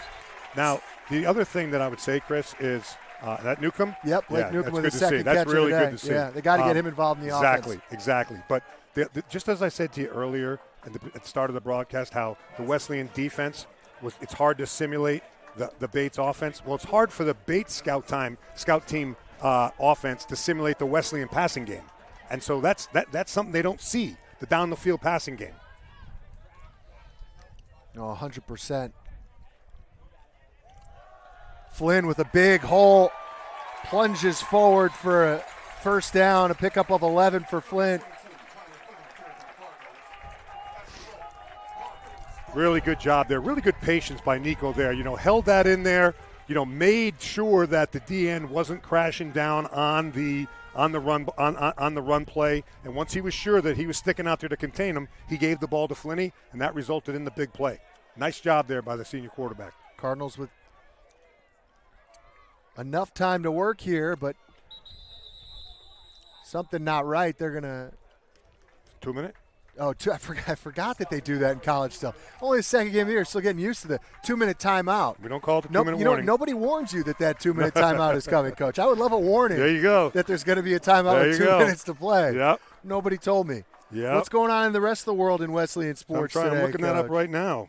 Wesleyan volleyball looks like they're up 2-0 against Stevenson today. They're down in Pennsylvania in Scranton, playing down there. No other home games today, right? No, we do. We had women's soccer played home today. Looks like number 14 Wesleyan field hockey knocked off number 7 Tufts 2-1. That's Another a great great win win for Coach Kemp and her squad, as they'll probably move up in the rankings there, as they're playing on Hicks Field today, which is, you haven't been back to campus in a while, you got to come see Hicks Field. It's a pretty amazing. Women's soccer, I know it was 2-1 Wes in the second half, and scoreboard not really up there. Scoreboard We'll get it. We'll get not you a score showing for that one. Something to look forward men's to. soccer is home after the women's game, I believe. So Lots going on here in Middletown, as always, on a Saturday. Wesleyan football, the focus for now, trying to retake the lead late in the first half. Candido has time, looking to set up a double move, nowhere to go. Now scrambling for his life. Oh, he has Wilson open in the end zone. Didn't see him, floats it over the middle late, and it's caught. got a holding call. But it's going to come back. Yep, tackled him. So Wesleyan women did beat Tufts today 2-1 in women's soccer. So that's a huge win there for the Cardinals and Coach Meredith and her program. Really off to a nice start. That's a big penalty, obviously. But anytime you have that long to throw the ball, the chances of getting a holding call are go up significantly. So it's first and long here. What do you got for time? 1:49 to go in the half. Do you have 2 timeouts or 3? 2 timeouts left. Okay. Still plenty of time. You know, what you really don't want to do is you don't want to give Bates another shot here. So Bates is going to get the ball to start the second half. So, critical here if you can hold on to it and see if we can get some points here. Pressure up the middle, and he goes down. Sacked on the play. Defensive tackle came flying through. Nothing Nico could have done for about Bates. Zach Levat. That was Cardinals moving backwards. That was man-to-man and just got beat. Just got beat off the football with no help there. I'm not sure where the back was, if he just had a free release there. But typically the back kind of waits and makes sure that there's none of those guys getting beat right off the ball before they release. But there was nothing Nico could have done about that one. LaRose, the running back now. Bobcats showing pressure, but they're going to back out. Just come with 4. Candido buying time. And now just has to throw it away. Looking for a home run, but just nothing there. Looks like the Cardinals looking for big shots, Coach, instead of trying to kind of. Well, again, you're in a third and what is it? I mean, now a second. It's second 25 or 30. I mean, I don't know what it is. 30, I think. Yeah, now it's a long ways. So again, I think he's trying to get it down the field, but to your point, would have been a lot more productive if you get it to be a third and 12 than a third and 30. Which it is now. So they need to get to the 25-yard line. The ball is at the 46. You can look at the cushion here that everybody's bailing out. You just can't make a mistake here. Candido incomplete, forces the punt. This series was a bad series of offensive line pass protection there. Not as good as they've been doing early on there. I think maybe getting some guys a little tired, but not nearly the protection they've shown in previous drives. First punt of the game here for the Cardinals. Yeah, it was all going great right up until the 2-minute timeout. They had the ball at the 35-yard line. Again, a holding call, and it all kind of snowballed from there. So 49 seconds left. You would imagine the only thing you got to worry about here is getting the punt away cleanly because Bates isn't going to move the ball quickly. So that's got to be the priority for Wesleyan. Hammond, his first punt of the day, rolls right, gets it away. It's a beautiful punt. Fair catch called for and made at the 13-yard line, and I would be shocked if the Bobcats do not just kneel on the football and take this one to halftime. Yeah, no, it's if you're Coach Coyne, you're thrilled about the way this first half has gone. If you're Coach DeCenzo, you're not happy, but again, like you feel like the momentum's still on your side. You kind of survived the turnovers and the inconsistent play on both sides of the ball, giving up two big run plays. These are the two first touchdowns. Oh no, Middlebury had a touchdown, right? Yeah, Middlebury scored one. So. But Tufts didn't have a touchdown last week. They had 3 field goals. Yeah, both touchdowns coming on long runs by Ryan Linsky, and they're going to try to pop another one. Here's Linsky up the middle. And would not think that either team would use their timeouts here. And Bobcats do not have to run another play.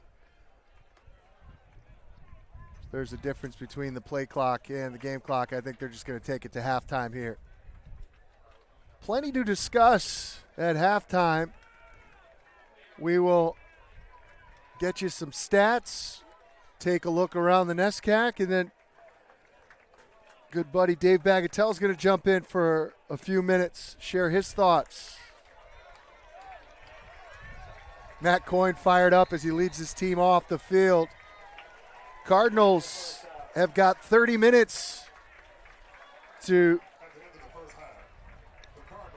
salvage their perfect start to the season, but they've got some work to do. At halftime, it's Bates 14, Wesleyan 10. Coach, final thoughts here before we head to the break. No, again, we talked about it at the onset, that this is a different Bates team than what's been the previous, decade or so, maybe longer. In terms of this team is believes in what they're doing. They got a head coach that is a great motivator and believes in preparation and knows exactly what he's doing in terms of building that program. And to me, it's going to come down to are the folks at Bates fully committed? Are they all in? Because if they're in, you're going to see Bates football continue to rise over the next couple of years, because he's got a great foundation already, and he'll continue to do it. So, from a Wesleyan perspective, is okay. When I coached at Williams and I coached at Wesleyan, we had our really good teams at both places. I can remember going up to Bates, and it was after when I was at Williams, we had some really good teams, and we had just beat Trinity the week before, and that was likely the game that was going to determine the NESCAC championship. And we went up there, and our guys were sleepwalking in the first half.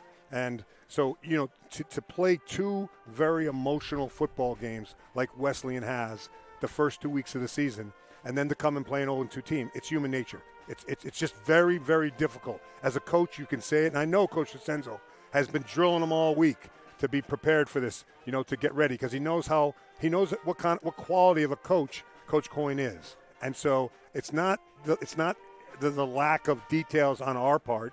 It's human nature. It's complacency. Okay, so now that's done. That's all out the window. Now, how are you going to respond? So you had the first 30 minutes of the game where, hey, you maybe for whatever reason didn't think the other team or didn't respect the other team enough to think that they could play with you. Now they've clearly proven they can. How do you respond to that? That's what's going to be the key of this second half. Yeah, a lot of work to be done, I think, both in terms of attitude as well as execution. And the one thing that you can control, 3 times Wesleyan gifted Bates the football. They took points off the board on a botched snap on a short field goal and fumbled a punt, and also, had a unforced error, an untouched fumble on a kind of a whiffed pass attempt. So these are not turnovers that were forced by Bates. These were turnovers that were mental mistakes, completely self-inflicted by Wesleyan. So those are things they're going to have to clean up. We'll take a quick break. We come back. I'll bring you the stats from the first half, tell you what's going on around the league, some interesting scores to update you on. We'll have more at the half. It's Bates 14, Wesleyan 10. Back with more from Middletown after this on the Northeast Sports Network.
Welcome back to Wesleyan University. We're at halftime. It's the Bates Bobcats with a surprising 14-10 advantage over the Cardinals. In a moment, we're going to bring in Dave Bagatelle to discuss what we saw in the first half and maybe a shameless plug or two for the podcast that we're doing. But right now, looking at the stats, intriguing. The big thing that stood out, obviously, the turnovers. But Bates was able to move the ball. They're averaging 5.7 yards a carry, which is the formula for success for an option team. Wesleyan doing fine themselves, in particular through the air, but really a lot of that came on the one big strike from Candido to Wilson. Cardinals have outgained the Bobcats 233 to 24. They've run 35 plays to 24. Cardinals decent on the ground, but the numbers don't really show that. They're just averaging 2.3 yards per carry on the ground. 12 first downs to 5 in favor of Wesleyan, but like I said, Bates has not turned the football over, and Wesleyan technically with just the one turnover, but you don't count the extra or the field goal where the hold was dropped, as well as the muffed punt. So really 3 times they have gifted the ball over to Bates, and that's really been the difference. At this time, I'll welcome into the booth Dave Bagatelle, also known as the real NESCAC man. Dave, first and foremost, I think we thought that this had the potential for trap game vibes, and that's exactly what we've seen in the first half. Yeah, it's been not that surprised. I thought Bates would hang out for a while. We'll see what happens here in the second half. By the way, it's great to be here, Chris, again for you.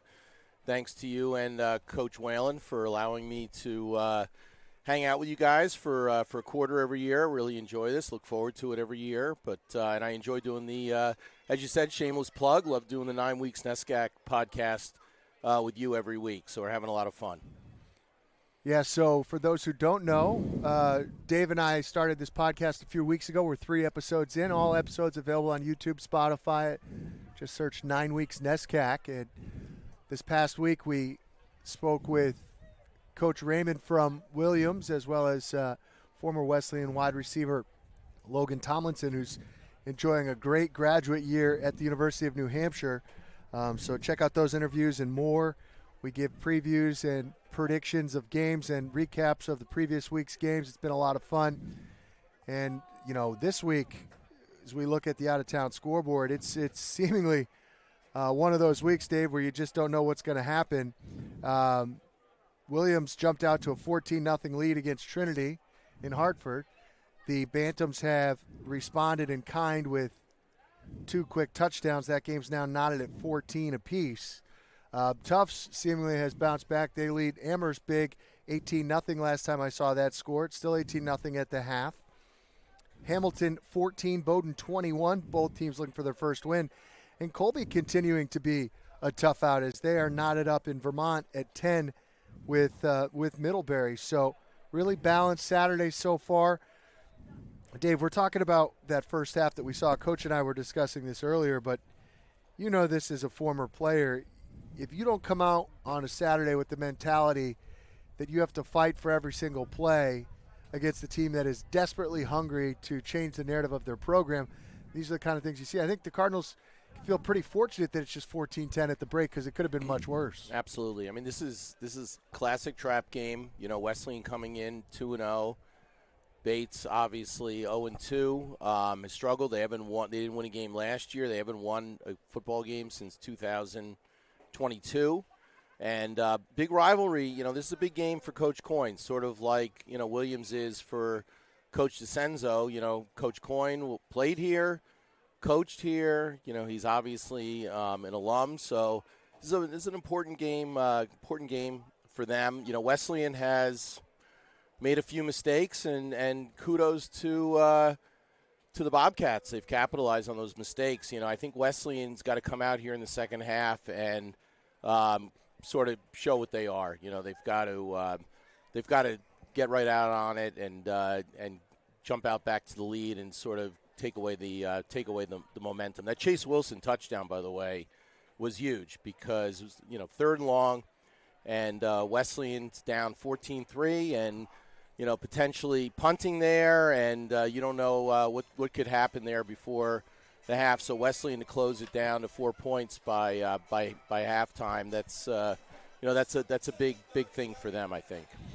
I think tactically it's real interesting because, when you play against these option-style teams, they can wear you down both physically and mentally. I think that the number one priority for Wesleyan is to figure out a way to get in front as quickly as possible, but that all starts with the first drive. Bates will get the football. Cardinals desperately need to hold the Bobcats to a 3-and-out, get the football right back, because you get on one of these long drives. You saw it twice. They lull you to sleep with the dive play, come back with that counter look, and, full credit to Ryan Linsky, 2 long touchdown runs, but he was untouched on both of them. That happened as a result of them establishing the dive play. I think, Bates hasn't thrown the ball down. They only attempted to throw the ball down the field once, had a guy open. So, it's the kind of thing you let an option team survive, and they can really shorten that second half. So until the Cardinals are able to jump in front, if they're able to jump in front, they're going to be feeling a lot of pressure offensively. Bates has done a really nice job of adjusting from the first drive. They've really taken the run away. They've gotten better pressure on Candido as the game's gone on. There hasn't been much on schedule. After the first drive, everything the Cardinals did was on schedule. Since then, it's been a lot of, kind of choppiness. They haven't been able to really establish any consistency with what they've wanted to do offensively, and full credit to Bates as they've had a great game plan. Yeah, I think the two, in my mind, the keys on the second half are, number one, Bates hasn't really done much between the tackles. They've had a couple of really nice runs on the edge. Linsky, sophomore player, he's the leading rusher in the NESCAC coming in, got the edge, and, credit Bates where credit's due. Really good blocking out there on the outside, and for a fairly decent-sized guy, he showed he's got pretty good speed. I think so that's the first key. Wesleyan's got to sort of shut down that play. I think the second thing is, look, I mean, in my mind, Chase Wilson, best offensive player on the field, hands down. You saw what he could do on that long touchdown pass. I think they've got to figure out a way to get him the ball a little bit more here in the second half. You get him the ball, crossing patterns. You don't need to throw, long sideline passes. And, with his speed, he could be gone on any play. As the Bobcats come back out onto the field, this is a team in Bates that has been competitive in games against both Trinity and Amherst, but they struggle to find that big play, and today the big play has come on the ground. It's a Wesleyan team that hadn't given up a touchdown they gave up just one touchdown all season long, gave up 2 long touchdown runs.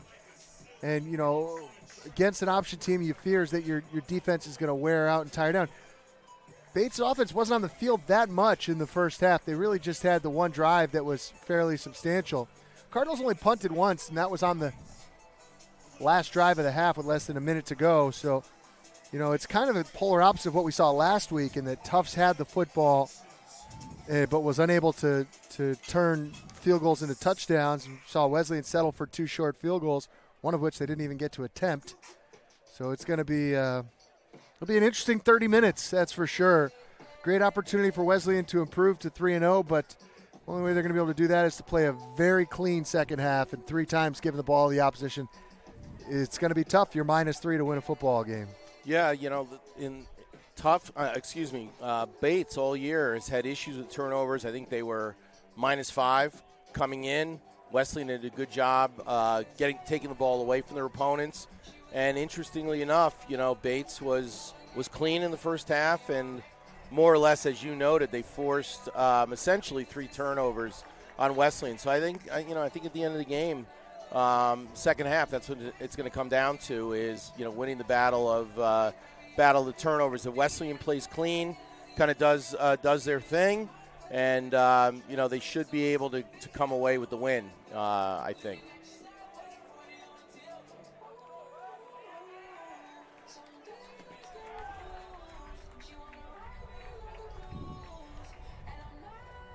Temperature remains in the 70-degree range as Cardinals are on the field for the opening kickoff. Bates will get the football moving from right to left.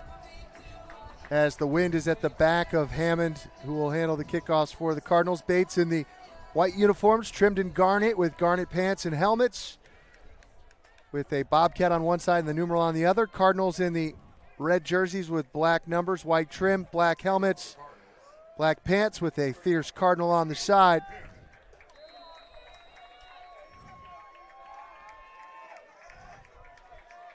"30 minutes of massive importance for both of these teams." High kick, fielded at the 4-yard line, moving backwards. Gets some blocking along the left side, and a great job in coverage to track him down. Flying down the field, Mike Solomondo to make the stop for Wesleyan, and that's exactly what the Cardinals were looking for there. Great play coming off the backside. Despite the penalty on the in this first half, long return by Bates. So that was a really nice play to limit them and start them deep in their own territory to start the second half. So Bates will start this first drive deep in their own territory at the 16-yard line. And interesting, they're going to make a quarterback change again here as they will bring Colton Beausoleil back into the game. Beausoleil played on just the one drive, I think, in the first half, which was the opening touchdown drive for Bates, and then we saw more the rest of the way. So Linsky, the running back, to the right. Gives to Linsky, fighting for yardage, and stacked up after a pickup of about 3 or 4. Cardinals defensive front will be tasked with solving the riddle that is the option attack for the next 30 minutes. That's the kind of play Coach was talking about throughout the first half that you'll take in this triple option offense. 3 yards, stay ahead of the chains. Second down and 7 from the 19-yard line. Bobcats deliberate offensively, moving from right to left on your screen. Got double wing look. One receiver to the far side of the field. Snaps it with 3 on the play clock. Runs an option to the near side, and it's a bad pitch.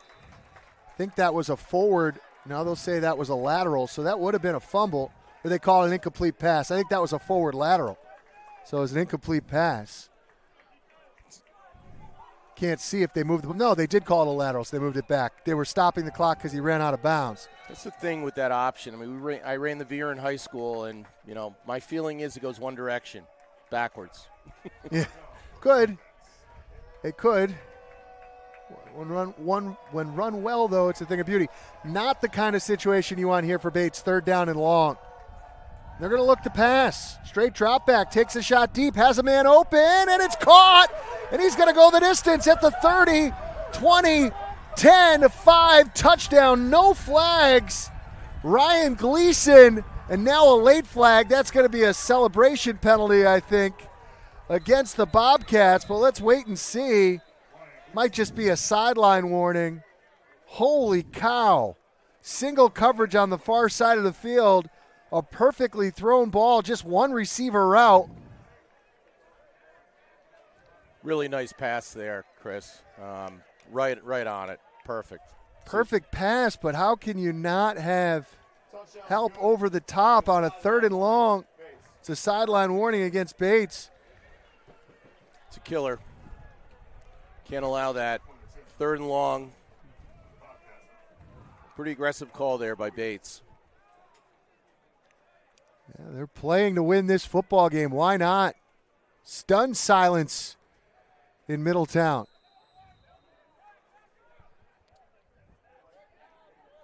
Ruiz in for the extra point.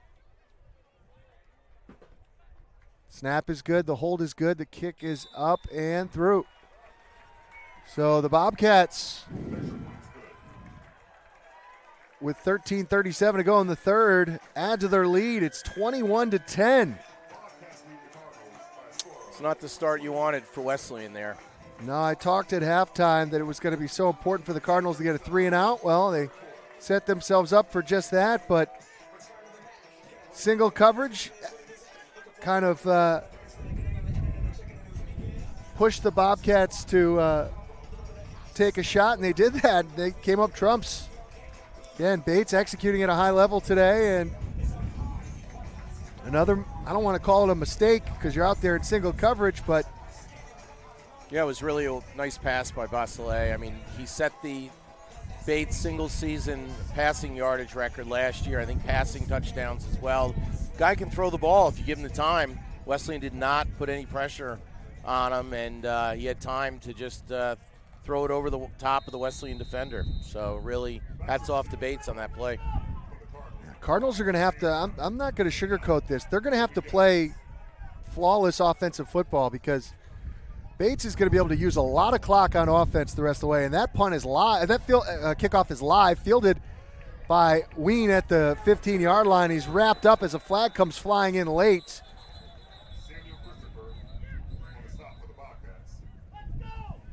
It's a hold against the Cardinals, so things going from bad to worse for Wesleyan. Well, not a lot of energy on the Cardinal sideline either. They kind of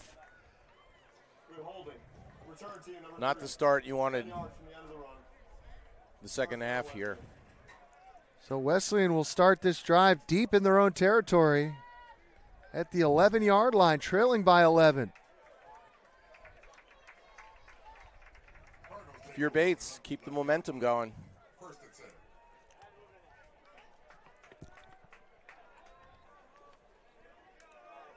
Bates' defensive front is not necessarily big, but they do a good job of twisting and stunting their defensive linemen, and it's been effective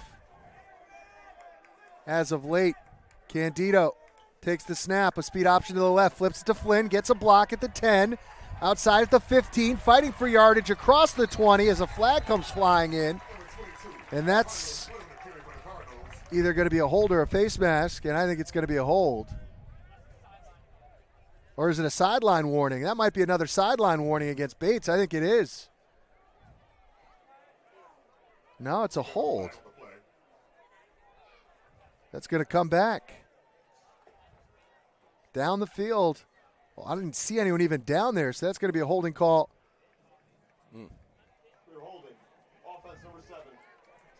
Against Hardy, the wide receiver, down the field. So it's going to take away a big run and move the Cardinals back to the 8-yard line. So it'll be first down and 14. Maybe 13. From the 8. Candido.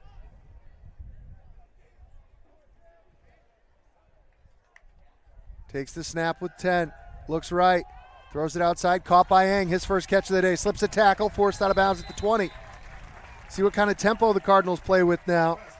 I think they do need a little bit of a sense of urgency on offense. Almost not necessarily like they're in a 2-minute drill, but they've just got to find some rhythm here to take some momentum back in this game. It's a big first down, Chris. It is. It's huge. Yeah, Ricky Ang's been reliable when they go to him. Haven't really gone to him much since the Middlebury game. Hardy stays in the game as the flanker on the wide side of the screen. Ang in the slot. Wilson on the near side. Flynn is the running back to the right of Nico Candido. Gives it inside to Flynn. Not a lot of room to work. Does fall forward to pick up maybe a gain of 1.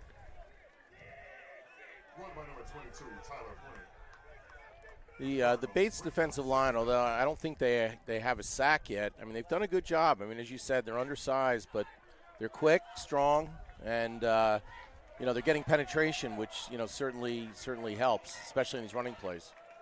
Yeah, they do have the 1 sack late in the first half of Candido. But they've kind of grown in stature as this game has gone on. 2nd down and 9. Candido takes the snap. Has time. Flag flies in the secondary. Now Candido's going to run it.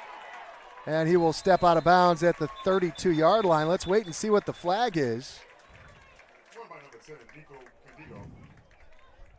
Coach thinks it's a hold on in the secondary. So, great read by Nico. They're going to decline the call as the play will result in the first down. Very important for Wesleyan to not try to get it all back in one play. That's something we've seen with this offense at times. They get behind. Nico sometimes trying to get it all back in one shot there. nice job of just taking what the defense gives him. Absolutely. I mean, the pass protection generally today has been really good. You know, the receivers generally had a tough time getting open, and Bates has been sort of bend but don't break. 1st and 10 from the 33-yard line. Gives it to Flynn. Flynn fights for it along the left side for a gain of 3. Cardinals still looking to break that big run that just really hasn't been there in the offense as of yet. It's been pretty much all Flynn carrying the ball. LaRose comes into the game now. See if they go to that 2-back set. It looks like they will.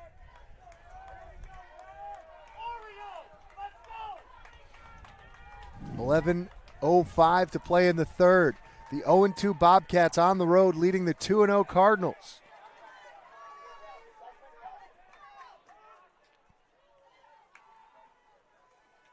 Candido gives it inside to Flynn, and that's going to set up a 3rd down and about 4 and a big play for Wesleyan. Bates with 3 touchdowns and 5 first downs in this game. Can't make up a stat like that. So big spot now for Wesleyan. It's an important play right here, Chris. 3rd down and about 5. Cardinals are going to go empty. A 5-receiver look empty. Got to be aware of the quarterback run here. Play clock at 7. Bates shows a 4-man front. They'll come with 3. Candido with time. Has a man outside. It's bobbled and then caught and pulled in. Huge play by Ween as he did just enough. Boy, he did a great job of sitting down just across the 1st down line. Actually clapped his hands to get the attention of Candido, and Nico saw him late.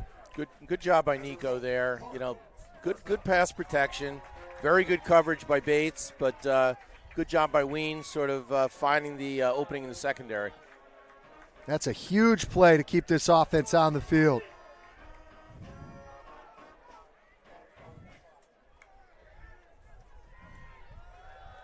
Give the ball inside. I think that's McHugh, his first carry of the game, and he goes nowhere.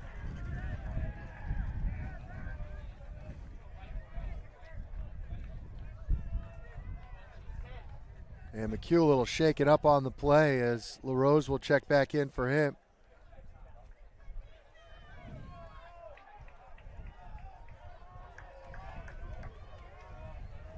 Bates' defense has been solid through 2 games this year.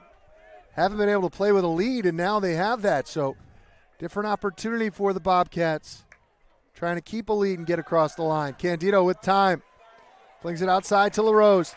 Makes the grab, fighting for yardage, continuing forward, and I think he's going to be just about at the line to gain. I think he's got the 1st down there.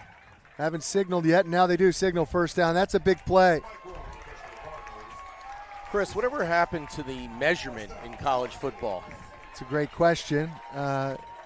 Doesn't exist at this level for sure. I don't think you see it at any level. You don't even see it in the NFL anymore. Very rare. I mean, you shouldn't have to measure. There's enough technology out there. Yeah, they're using lasers or something? I don't know, Dave. That's a good question. I have to investigate that. It's a good question. Cardinals moving the ball down the field. Play action. Has time. Takes a shot for Newcomb in single coverage. It's incomplete. Boy, Cardinals had all sorts of time. 2 guys running deep routes there. Hung it up there. Newcomb in single coverage. Had him there. Matched up against Narvez Estrada and couldn't pull it in. I like the play call there, though. Yeah, it was a shot play. But for the Cardinals, as they're 5+ minutes into this drive, I think points are a premium. Give to LaRose, trying to get to the edge, and it's blown up, filling the gap and hammering him down on the play. Ryan Rozick. Boy, oh boy, what a nice play defensively. Yeah, Rozik's one of the leading tacklers in the NESCAC, and right there you see why, Chris. That was a hell of a play. Came knifing in there, and really great tackle for loss there. Big 3rd down now. for the Cardinals.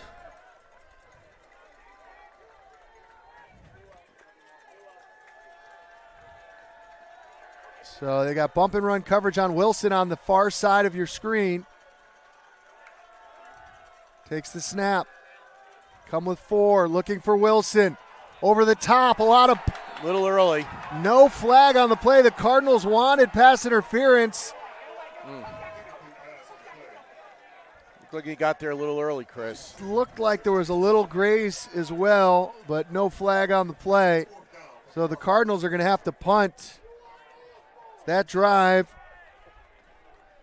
took 6+ minutes and will result in no points for Wesleyan. And just the second punt of the day for Hammond. Good job there by the Bates defense. Once again. Absolutely. Cardinals had their chance on first down there. Took a shot, tried to get it all. Low kick.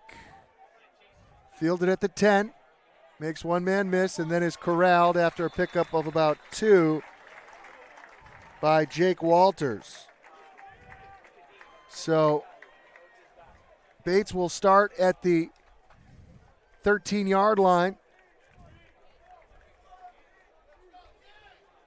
All right, Bags, final thoughts before we bring Wales back in here? Wesleyan's got to get it going here. I mean, they're playing. They seem very lethargic. Seem like they're not a lot of energy. So they need to pick it up a little bit here. The senior captain's got to get the team going. Doesn't matter how many points you win by, you just got to win. So Moore back in the game at quarterback. Give it inside to Linsky for a pickup of 2. Thank Dave Bagatelle, as always, for joining us. Don't forget, you can catch us on our podcast, 9 Weeks, a NESCAC football podcast. Dave's going to stay for another drive. All right, Wales, a man of the people.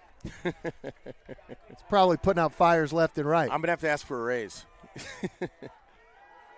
Option look, Moore makes one man miss, and they set up a third down. Now, this is as important of a third down as the Cardinals have faced all season. It's still in that territory where the run play is in the equation. Yeah, I don't know why Bates changed quarterbacks. I mean, let's go back to that. You know, Basile's had two of the 3 touchdown drives. I think it's just in their game plan. I don't know what to tell you. Yeah, I mean, Seneca Moore, sophomore, very athletic, big kid, more of a runner. He hasn't really shown much passing-wise. I'm a little befuddled by that, but, that's why I'm here. Oh, and it's an option reverse and blowing it up in the backfield. Great play. Villano read it the whole way. I mean, that's a huge play. It's a huge play for the momentum of this Cardinal team. They needed that. That could be a game changer right there. Change the momentum, flip the field, the whole bit. When you line up with double wings, you always kind of have to be aware of one of the wingbacks coming across for a reverse. And Villano was in the backfield and made a big play. Now an opportunity for Wesleyan, who's blocked punts in the last 2 games, to decide if they're going to bring pressure here. Punting out of his own end zone. Snap is good. They don't come with pressure. Donadio does not call for a fair catch. Makes a man miss at the 45. Now cuts forward and will start the ball at the 45-yard line. So that's exactly the possession Wesleyan was looking for. Just over a minute comes off the clock. They get the ball back with great field position. Yeah, they're on the plus side of the field. I mean, they're starting on the 45. I mean, they've got to come away with this drive, Chris, with points. No 2 ways about it.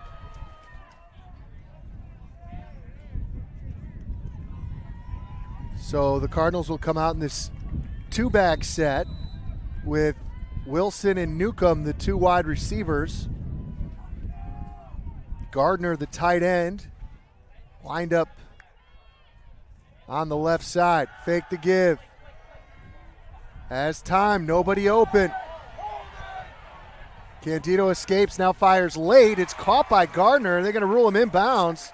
I think they're going to call that a catch. No, incomplete. Comes in late and says incomplete, does the field judge. You know, the ref was reaching into his pocket there to call the hold. I thought he was going to throw the flag there, but sort of fortunate that they didn't. Trinity has stormed back 21 unanswered points to lead Williams 21-14 late in the second quarter in Hartford. Middlebury and Colby deadlocked at 10. Hamilton and Bowdoin still tied at 21 apiece. And Tufts all over Amherst 25-0. Second down and 10 for the Cardinals at the 45-yard line. Give it to Flynn along the left side. Gets a block, slips a tackle, and falls forward just shy of the line to gain. Had their most success running Flynn on the outside off tackle. Now it'll be third down and 2, and you have to imagine, unless something disastrous happens, that this is 4-down territory. Coach gave me the 4 fingers, so that tells me that he's thinking the same way. I would agree with you.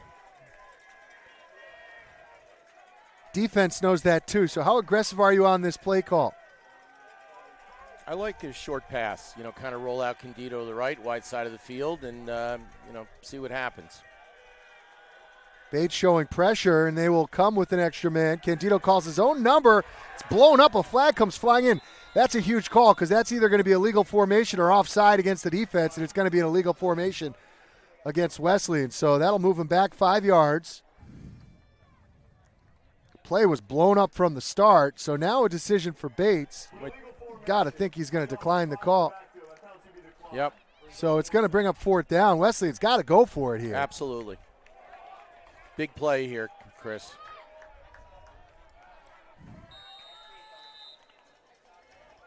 Cardinals have really struggled with their offense of getting plays through the air on schedule. Everything has kind of been with Candido out of the pocket. Look for Eng in the slot on the left side. They're coming. Come with pressure. Candido over the middle, Got him. caught by Wilson. First down. Huge pitch and catch. Candido stayed in and took a shot. Bates came with pressure, but a big-time play by the senior quarterback. Keep that drive alive. Good job by Nico there. Quick release. They came with 8 guys, 7 guys.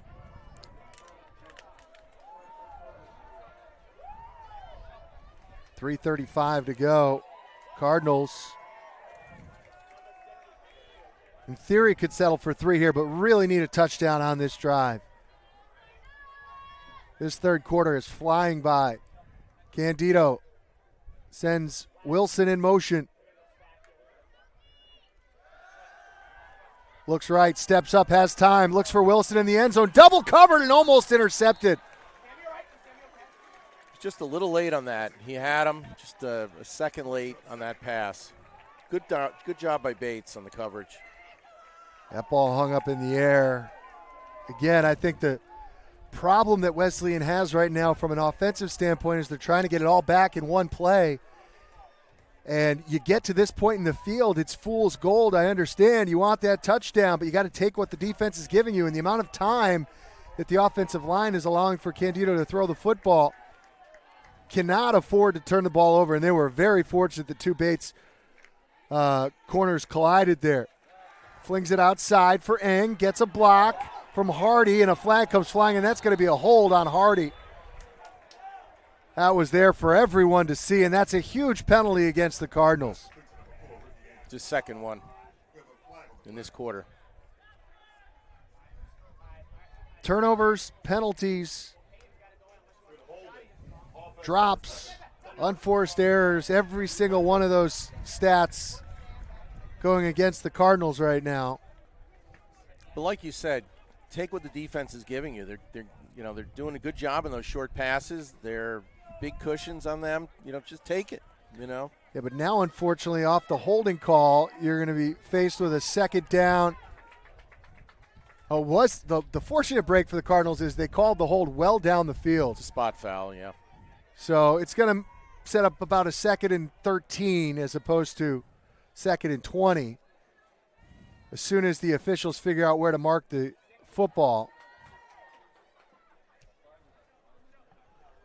The struggle is real with 2:53 to go in the third quarter. Still trying to get together on where to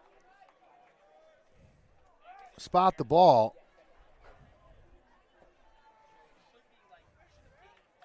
Coach Coyne over there negotiating on behalf of Bates.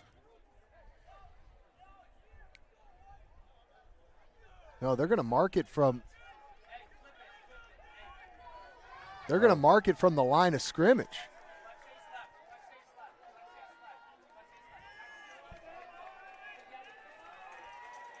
So that's going to be a big decision there. So it'll be second down and 20 from the 39-yard line. 2:53 to go. Cardinals trail by 11 here late in the third quarter.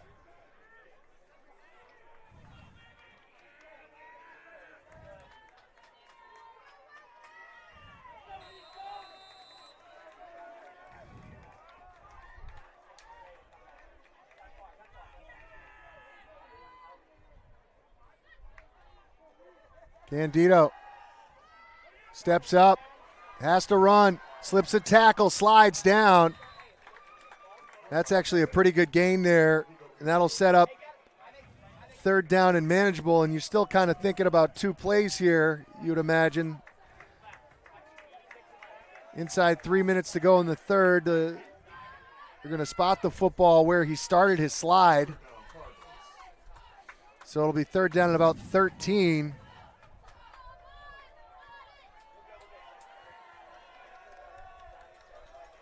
Geddes lined up in the slot. Communicating with Wilson on the route combination. Candido looks right. Nowhere to go. Buys some time. Now fires late for Ang, who makes the catch. He brought it in that time. So that's a big play. That'll get the Cardinals into a situation now where you can set up a more manageable fourth down. It'll be fourth down in about 6. Another big play here. Great job by Nico of extending the play. Nothing was really open and put the ball where only Ang could make the catch. Good job by Nico there, creating time for himself. Real problem the Cardinals have is that their offense is picking up yardage and using a ton of clock, but nothing to show for it here in the second half. Motion Wilson in towards the line of scrimmage. Candido looks that way. Pressured up the middle, steps up. He's going to look to run it. He calls his own number, and he just got enough to move the chains. Great awareness by Candido. It's a great job by Nico. Great pass rush there by Bates. Credit to Bates. Good coverage, and Nico, great scramble. We have an injured player there on the far sideline. We do, an injured Bobcat. So with a minute and 1 second left, I mean, listen, crazy things happen in football. Wesleyan's going to win this football game. They've got to find a way to get a touchdown on this drive. There's no ifs, ands, or buts about it. And for this team that's got lots of seniors and lots of leadership, I think they need that leadership right now to create some energy and some urgency in the moment, Dave, because this is as good of an opportunity for a Wesleyan team to start 3-0 with everything in front of them as they've had in years. And, you know, they are 16 minutes away from seeing that opportunity evaporate on a Saturday afternoon here at home. No doubt about it. I mean, they've just looked, to me, really flat. You know, they really not a ton of energy. Couple things have not gone their way. Obviously, the turnovers, some penalties. But, hey, this is what it comes down to. You know, you got to score. Like you said, Chris, they got to score in this drive. You got to create points, get this down to a 4-point game, and go from there. Well, they've converted 2 fourth downs on this drive. Had the ball for 5+ minutes. So far today, the Cardinals are 0 for 2 in the red zone. In terms of touchdowns, they settled for a short field goal. Had a botched snap on a field goal attempt. Their only touchdown of the day came from their own 11-yard line on an 89-yard strike as the injured Bobcat, Matt Juneau, makes his way off the field with some assistance from the training staff. Bates looking for their first victory against Wesleyan since 2005. I'll give you one even more. They haven't won in Middletown since 1981, Chris. Wow. A lot on the line today for both teams. Candido with LaRose, his running back, shifts him over to the left side. Bobcats with a 4-man front. Show a cover 2 look. Fakes the give to LaRose. Watch Kurt. Nowhere to go with the football. Candido has his helmet ripped off. The penalty. It's either going to be a hold or a face mask. You would think it would be a face mask.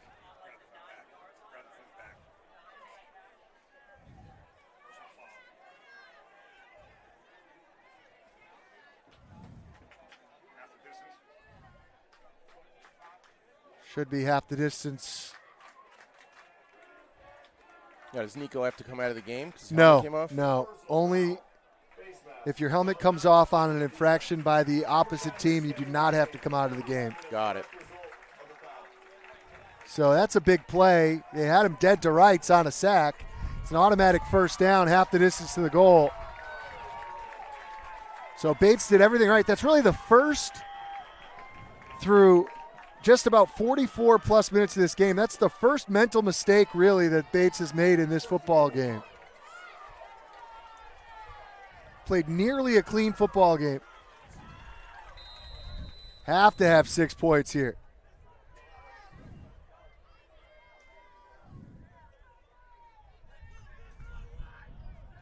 Looking to throw for it. Nothing there. Now looks back right. Extends the play. Floats it up, and it's in and out of the hands of Newcomb. Oh, boy. Gotta have that, Chris. Candido did everything he could, put it inch perfect. And for the second time today, Newcomb has had a ball go in and out of his hands in the Cardinal end zone.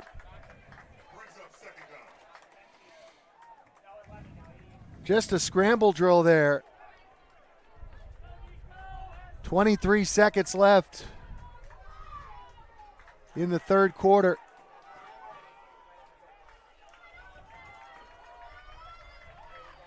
This drive, paramount for the Cardinals. Fakes the give. Designed run for Candido.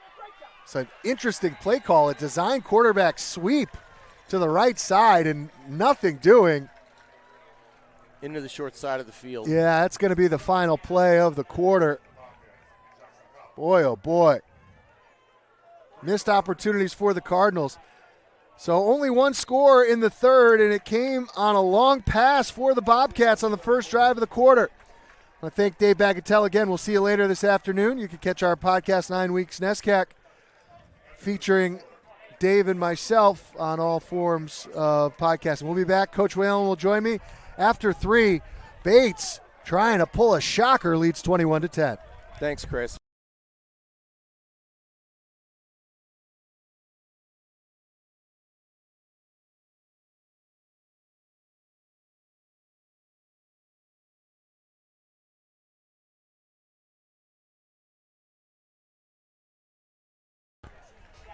Welcome back, Coach Whalen. Thanks again for Dave Bagatelle hanging out with us for the third quarter. Coach, I mean, this drive now has taken on a whole different sense of importance. I mean, the amount of time that Wesleyan has used. Now, a field goal makes an 8-point game, so if you don't get anything on this play, you think about kicking a field goal here because you got to get something positive to happen. But boy, I mean, you would love to get 6. Yeah, it's this is a game as a coach. I used to say it's like going to the dentist with no Novocaine.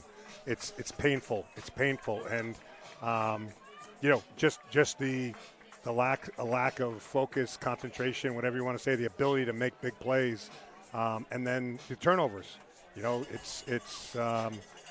just can't turn the ball over 3 times and expect it not to have an impact in the game. So, hey, this, still got a whole full quarter to play. This is a big series here. Like you said, you got to at least cut it to a 1-score game. But this is a big play here for the Cardinals. Candido with 3 receivers to the left. Wilson, the lone receiver, on the right side. Motions in towards the line of scrimmage. Oh, has a man wide open. That's Newcomb. Makes the catch, and he's brought down just shy of the end zone. Well, now you're going to go for it. Got to go for it. And an injured defender for Bates. So it'll be 4th and goal from the 1-yard line. Boy, that opened up right away. It was a good read by Candido.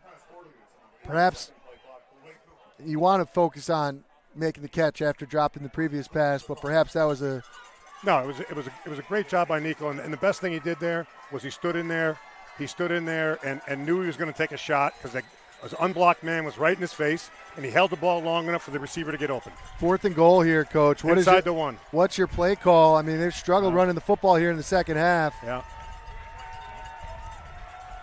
You dare put it up in the air? You think about it with this look they're showing defensively. Oh, he got him to jump. Free play. Dives for the end zone. He didn't get it, but that's going to be a free play, so it'll move it half the distance to the goal. It'll still be 4th down. That play was blown up, though.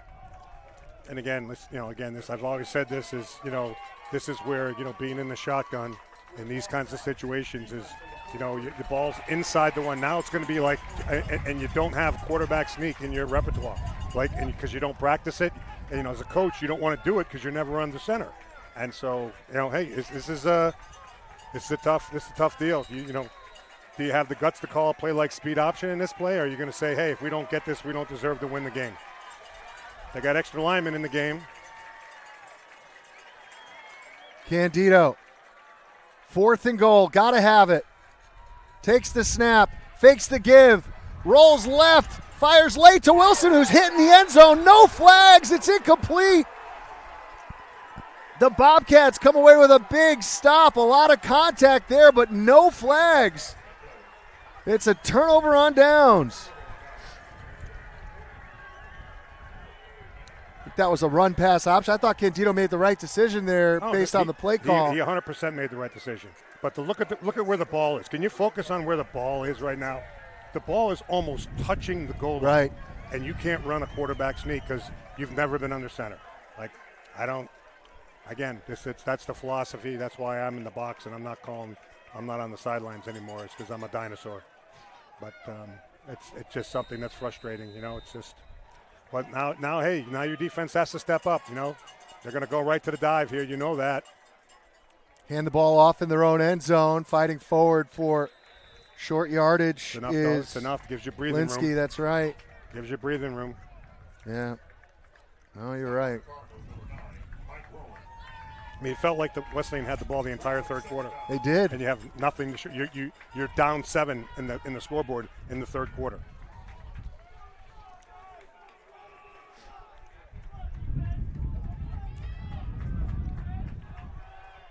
Vasile back into the game. Good Hands play. to Linsky. Great It's play. blown up.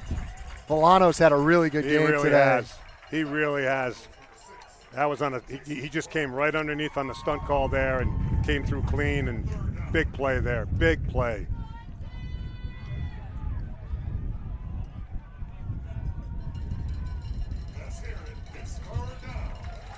If you're playing to win here and you're Coach Cohen, you're going to throw the ball. If you're playing to win. Yeah. It's tough to do. I've been in this situation, but you got a senior quarterback here. If you're Wesleyan, you got to defend it. You got to defend the pass here. Yeah, you're going to be punting from your own end zone. You might as well throw from your own end zone, take a shot down the field. Now they're going to set up a little quick hitter. It's caught at the 5 and brought down immediately. So a nice stop by Wesleyan. They'll get the ball back with good field position. Good play call, though. Good play call. I like it. You break a tackle there, you get a first down. Now I know it's likely Wesleyan's going to rush the punter here, and the thing that scares me is roughing the punter because you're going to get great field position here. You cannot rough the punter. You got to be smart in this situation. I always liked, because the other team thought you were going to come after it, I always liked the hold up here, the return, set up the return. If you can hold these guys on the line of scrimmage and give D'Onofrio an opportunity to catch the ball. Oh, they block it! Just let it go. Stay away from it. It's a Stay away live from ball, so that's going to be – actually, as far as Bates concerned, that could have been a lot worse. Yep. Took a really nice roll forward, and good awareness by the Cardinals special teamers to stay away from the football. So, third week in a row, block punt. They'll have the ball inside the 30, and again, here we go. I mean, it's that, again, that and I can almost feel it you could feel him trying to get it all back in one play. And again, what it comes down here now in this situation, Chris, is it comes down to guys trying to do more than their job because they feel like they have to do something miraculous. And then you got one guy tries to do more, and then you have breakdowns. Everybody just has to do their job, and you just got to be calm. And you got to, as you know, Nico, that's his job, is to keep these guys calm and have them focused. Still plenty of time. 2 wide receiver set. Candido with a good pocket, wants it all now, steps up, looking to run. Has a man open on the far side, straddling and making the catch. Let's see. Inbounds. Ween with another nice play. He's impressed a little bit the last couple weeks. Nice catch. And a good, really nice throw and a nice catch. Good job by Nico. He wanted to go to Chase, but he didn't force the ball there. You know, scrambled, extended the play, and then, you know, put it to a place where his guy could catch it.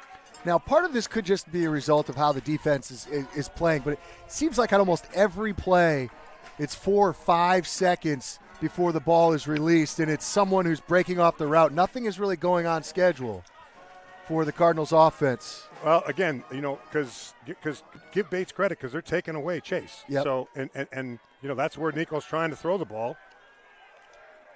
Again, all kinds of time, and a flag as a late hold is called. That's just brutal. Against the offensive line. That's going to take a touchdown off the board. That's brutal. The tackle was on the ground, and as the defensive lineman was looking to get up, they kind of got tangled up. It wasn't. I think he actually kind of just tried to jump on him, which you can't do. You just can't do that. Like, because they're going to call that holding every single time. And the irony was the referee didn't see it. It was the back judge that saw it. And I don't even think the touchdown would have counted because I see an official with his hat off. So perhaps Eng might have stepped out of bounds. Another huge, it seems like every single time the Cardinals have a little momentum, 2 steps forward. When you count the number of mistakes, not just the turnovers, but the number of mistakes, the holding calls, the penalties. Gigantic. I mean, it's a lot to a little. I mean, it's the number of mistakes. And again, you can't, no matter how good a football team you are, you just can't overcome those kinds of mistakes.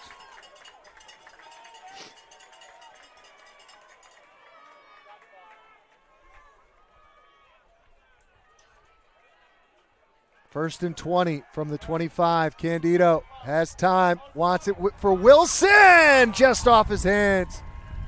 Boy, he threw that ball in a pretty good area. Good throw. Again, you know, Chase just you know couldn't bring it in, but you know, good opportunity there. Good route.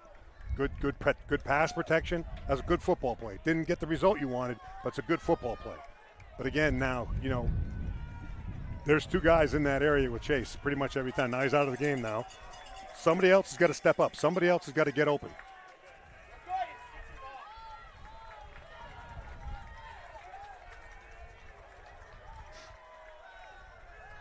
Oh, look like they're setting up a screen.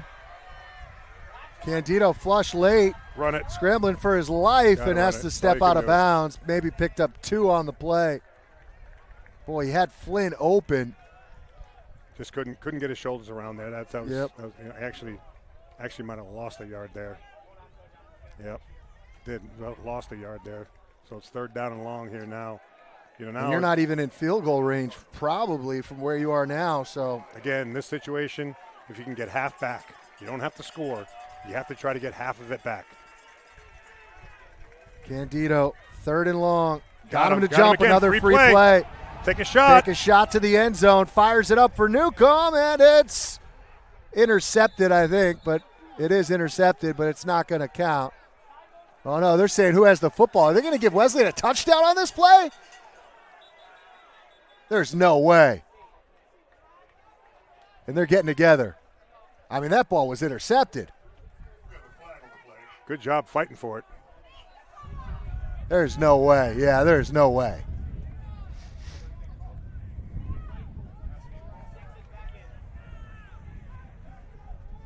So that's just a 5 yards offside. And they never ruled anything on the play, but We have offsides. Defense number 90. 5-yard penalty. Replay. 3rd down. Good job by Nico there to getting the hard count, getting the call, and then continue with the play and taking a shot. Obviously didn't come through, but smart football play right there. so now 3rd and 15.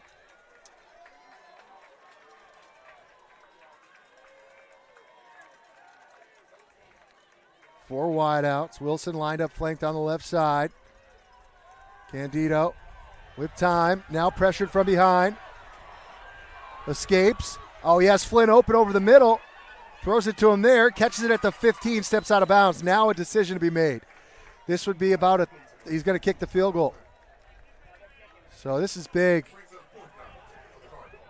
10:18 to go. This makes it an 8-point game.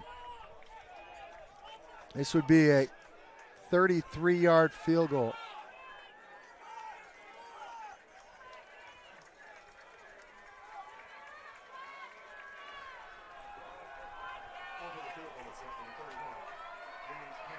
Huge spot for Hammond from 33. Snap is high. The hold is good. The kick is up, and it is good.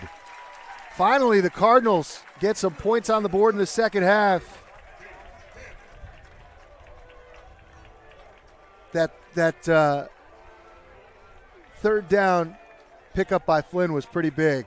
Yeah, it was, but the offensive line holding calls was what killed Killer. those kind of critical mistakes in the red zone, and again, give Bates credit. It's they've been bend don't break. They had the one big pass play with to Chase, but other than that, they've given up a lot of yards. But when they get down the red zone, they've been more efficient than Wesleyan has, and Wesleyan has made too many critical errors, and that's the difference in the game right now. So, and the other thing, Coach, sorry to cut you off, that the Bobcats have done is they have completely taken the run away from the Cardinals, starting in the second quarter. I mean, completely taken it away. Yep. To where Candido scrambling has been the only run for Wesleyan. So they have a lot of confidence in those short yard situations. Still time left for Wesleyan, but you can't count on a 2-point conversion. So the bottom line, though, again, and this is what Coach DeCenzo will say all week long, is you have the ball inside the half-yard line, and you can't score. Like that's, line drive kick will roll into the end zone for a touchback. No, I hear you. I mean, it is wild to me. I know we could talk about this for hours. It is wild to me. You look at a team like the Eagles that lived off of a quarterback sneak. You look at a team like the Patriots for years that lived off a quarterback sneak. I'm not saying that you can't run shotgun in red zone situations or goal line situations, but with a tall quarterback, you have to have the opportunity. And the other thing that people don't recognize is when you do try to defend the quarterback sneak, your linebackers are playing the A gaps, which means they're more vulnerable in the C gaps off tackle. If you do want to try to run the ball. Right. Handoff for Linsky. And how about this stat, Coach? Bates has 5 first downs in this game. 3 touchdowns. Incredible. It's incredible. It's without any of them being defensive touchdowns, special teams touchdowns. Yep. They have 0 first downs in the second half. Well, the one play was a touchdown. That's right? it. Yeah.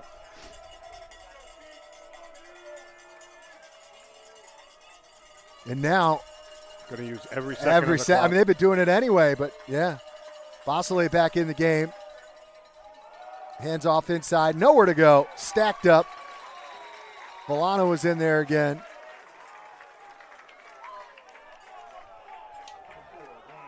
As well as Sakaris. 8:50 to go in the game now. 8 minutes and 50 seconds. So probably too early for Coach DeCenzo to use a timeout after this play. Oh, yeah, absolutely. But you're going to let another 40 seconds run off the clock. Well, here's the thing, though. How aggressive is Bates going to be here? In this exact same situation, that's where they hit him with the touchdown.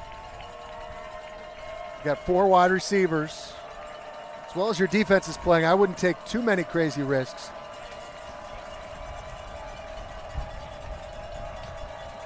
Looking to throw it. Looks right.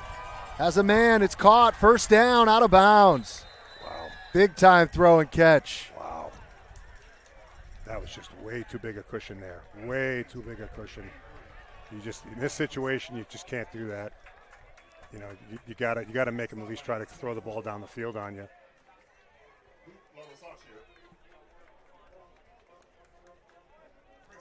Now you're in trouble. No, it's not. No, it's first down. They haven't changed the down marker. The down marker.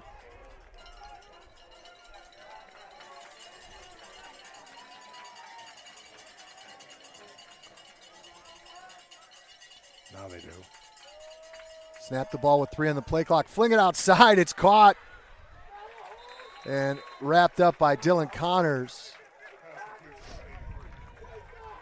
Every first down is going to lead to another 2.5 minutes coming off the clock. But the Bobcats staying aggressive, calculated aggressiveness.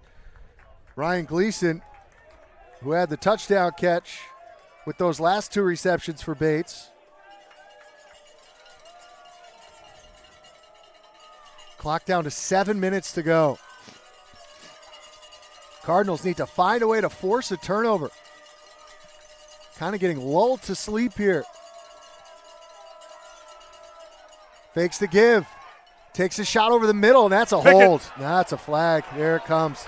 Had a grasp of his jersey. That was easy as could be. Yet another penalty against the Cardinals. I'll tell you, though, I really like the aggressive play calling by Coach Coyne and the staff. Clearly, again, playing to win, not being conservative at all. Again, taking their shots, trying to win the game, which is exactly what they should be doing. And, Wesleyan now in a situation where, at the very least, if you're Bates, you've already flipped the field position. Okay, so now, regardless of what happens, whether you get points or don't, obviously get points, game's pretty much over. If you don't get points, you flip the field position so that unless there's a turnover, barring a turnover, Wesleyan's going to have to go the length of the field, score a touchdown, and get a 2-point conversion to try to tie this game. I think if Bates doesn't turn the ball over, they're going to win this football game. Just the numbers of it. I mean, they're going to be able to work a ton of clock here. Send a man in motion, hand it off inside. Olinsky falls forward for about 3-4 yards. 6:15 to go. Now they're going to snap the ball with about 5.5 minutes left. I mean, and your point about timeouts, Coach, now you have to really start thinking about it because. And again, this is where this offense can be so frustrating because you can hold them, you can hold them, and then all of a sudden they break one because, again, people get undisciplined, people don't play their gap responsibilities or the option responsibilities. The 2 big plays they've run have been basically dive plays that they've bounced outside and guys snuck their nose inside and got walled off. Hikes the football with 3, speed option to the right. Cuts it back, fighting for yardage. That's a nice cut.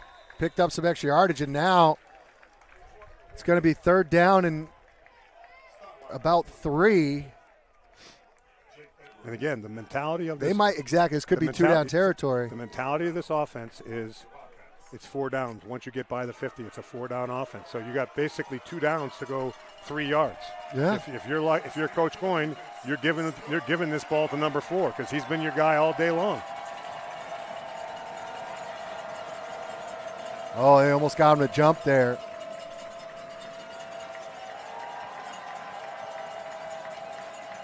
Can they call a timeout?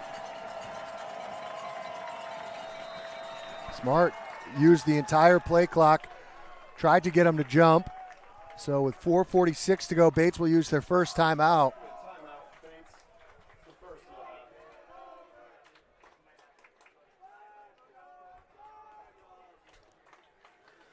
Well, again, tale as old as time, Coach. It's it's one of those situations where we said at the onset of the broadcast is Wesleyan's challenge was going to be how they were going to handle the 2 very emotional victories that they had to start the season off, and could they come into this game and execute and stay focused, and again, the critical errors that they've made, whether it be the 3 turnovers or the untimely penalties, those are things that especially once you get behind in a game, you can't overcome. And you got to give Bates a lot of credit here. Coming in 0-2, playing on the road, and against a team that basically had 2 signature wins against 2 of the returning top teams in the NESCAC.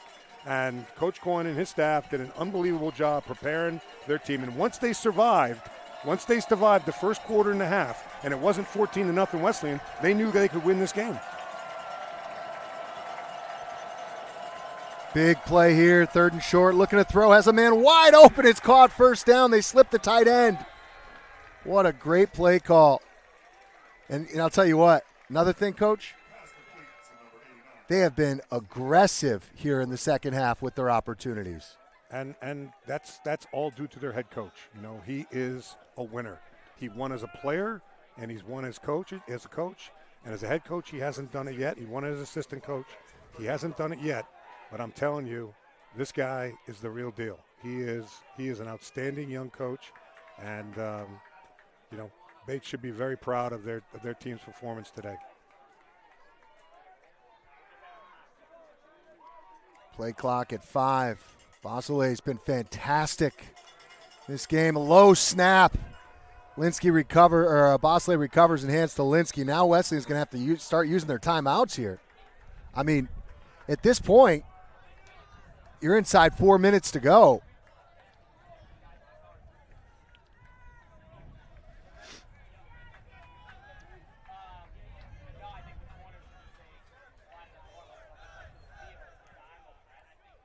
Carry by number 4, Ricky Ham. The Cardinals. Second Second down. down.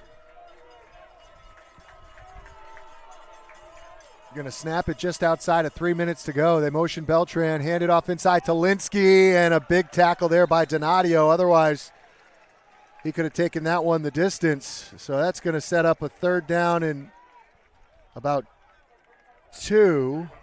Now you're 100% in two-down territory. And, again, we talked about how both the mental fatigue of trying to defend the dive and the physical fatigue of trying to defend the dive. And it's just they keep coming at you, Give a lot of credit to that young Bates offensive line. They've been great. I know they got a fifth-year senior there, fifth-year senior tight end, a couple of guys that have a lot of playing time, but there's also a couple of young kids in there that have really done a fantastic job today. Third down, handed off to Linsky. Fighting for yardage. He's going to be right at the line. They haven't signaled yet. I think they're going to mark him just short. So, and this is going to bring it to the 2-minute timeout. This is interesting here. He's going to let the clock run down to 2 minutes. If you're Wesleyan, wouldn't you think about taking a timeout on this side of it? Because you're going to get it right back, and you're saving time on that end that you can't have back because it's going to stop. Whatever. So, Coach, if you had a kicker that you trust here, you kick a field goal, the game's over. But if you're Bates here, you got to think one more first down, the game's pretty much over anyway. I mean, you get a first down here, you're probably in. I mean, he's been good with extra points. You're probably good in field goal range with a first down here. So this is the game. I mean, you just go right back to the dive play, or do you dare? He's kicking it. He's going to kick the field goal. Wow. I'm stunned by this. Wow, this is a 38-yard field goal attempt. Are you surprised by this decision? I am a little surprised. You know, I don't know much about the Bates kicker, but regardless, though, I think Coach Coyne's got to have confidence in him. 39 yards. Wow.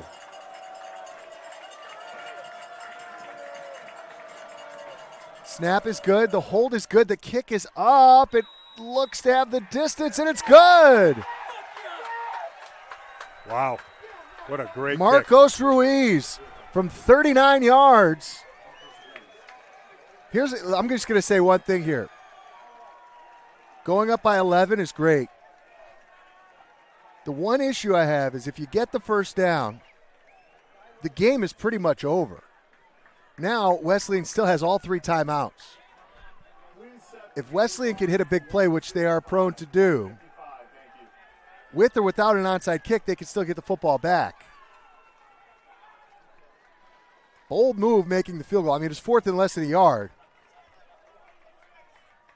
Again, I think you know you kick the ball if you've got real faith in your kicker, and he does obviously, and so he did it. And now it's a situation where they got to defend. And I mean, again, other than the big play to Chase, they've kept Wesleyan out of the end zone all day long. That's right.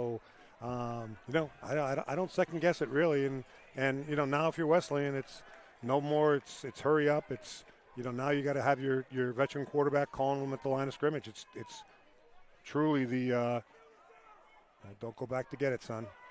Fielded at the 25, fights forward and gets to the 27-yard line. It was Ryan Villano on the return. So Cardinals are going to need to score, and they're going to need to score quickly. They do have all 3 timeouts. They trail by 11 with 1 minute and 50 seconds left.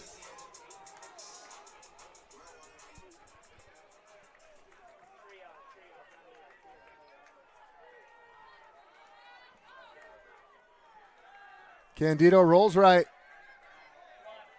Goes underneath. Stepping out of bounds is Geddes. They pick up about 6. No, they're going to say he stepped out of bounds after picking up just 3. Pass complete to number 89, Kobe Geddes. Brings up second down.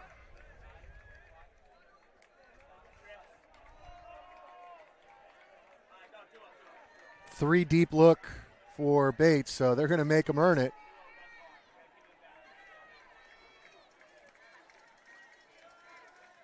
Candido again dumps it off, and lucky he dropped it because he had his knee on the ground. Yep.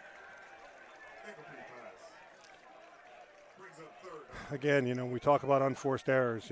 It's penalties. It's dropping balls in your hands. It's basically lack of execution. And again, Too many men on the field here. They got to hike the football. They had too many men on the field. Yeah. Missed it.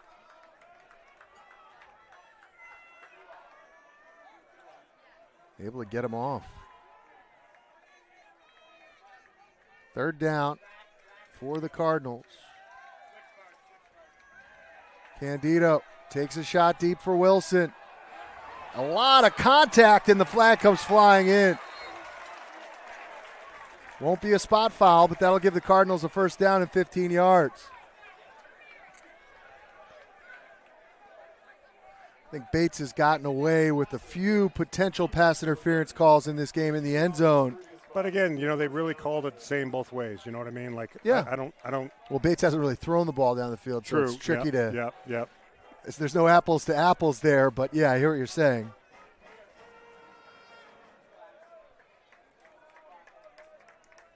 Wilson exits. After the penalty, the ball will be placed on the 45-yard line. 1st and 10. Cardinals still have all 3 timeouts. Candido steps up, pressured. Now he's going to run it. Slides down and picks up the 1st down.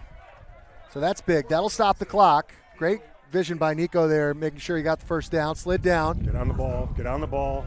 Minute 24. Clock still hasn't started yet. Now they start the clock.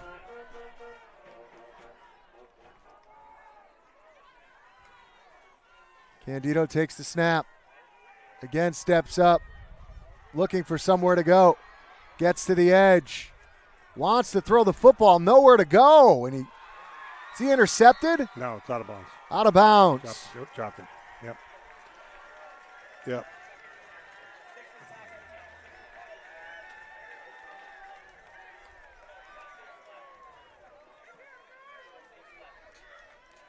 Pass incomplete.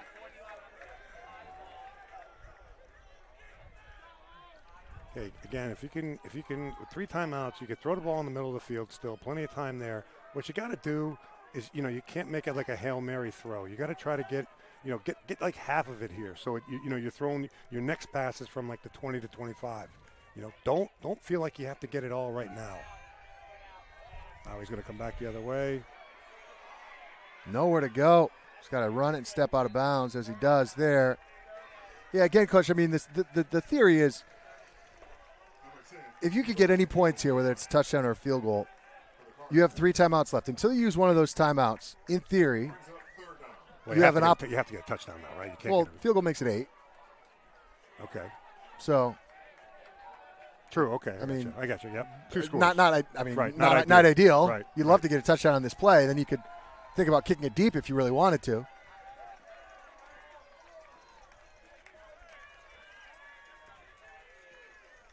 But what they're giving you is 5 yards underneath and out of bounds, and that's what you got to take. Like right there, Flynn makes the catch, and he's incomplete. He was out. Oh, my goodness. He was on the sideline. I mean, they're just giving you that. You got to take it. And now it's 4th down, and this is the ball game. 52 seconds left.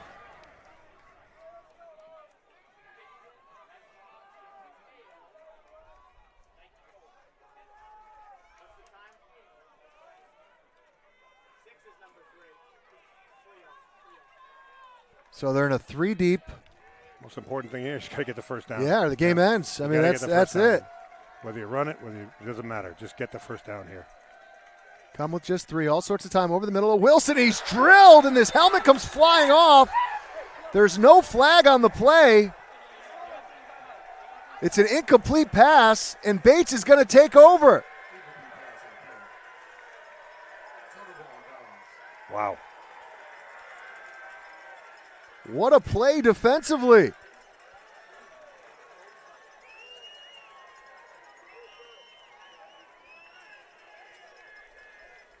Looked like it was a clean hit.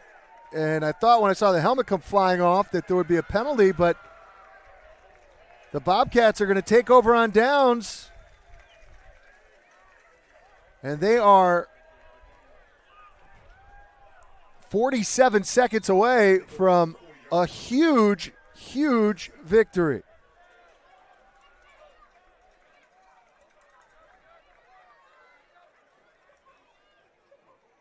Handed off to Lansky. Linsky, excuse me. Wesleyan will use their first timeout. And you go back to the early stages of this game, Coach. Wesleyan first drive of the game, move the ball down, do everything right, have to settle for a short field goal. Defense looks to be dominating Bates. They get a quick stop, fumble a punt, stop them again, turn the ball over again. Bates finally able to find something, and then, that confidence allowed the Bobcats to settle into the game, especially defensively. I thought their defense has been there from the start. I mean, their defensive game plan was, like you said, going into the game, they were going to focus on Chase Wilson, and they did that. They took it away, and Wesleyan wanted to keep going to Wilson, but it just hasn't been there. Well, again, we needed someone else in the and at the receiver corps to really step up, and no one, guys had opportunities to make plays and they didn't make them.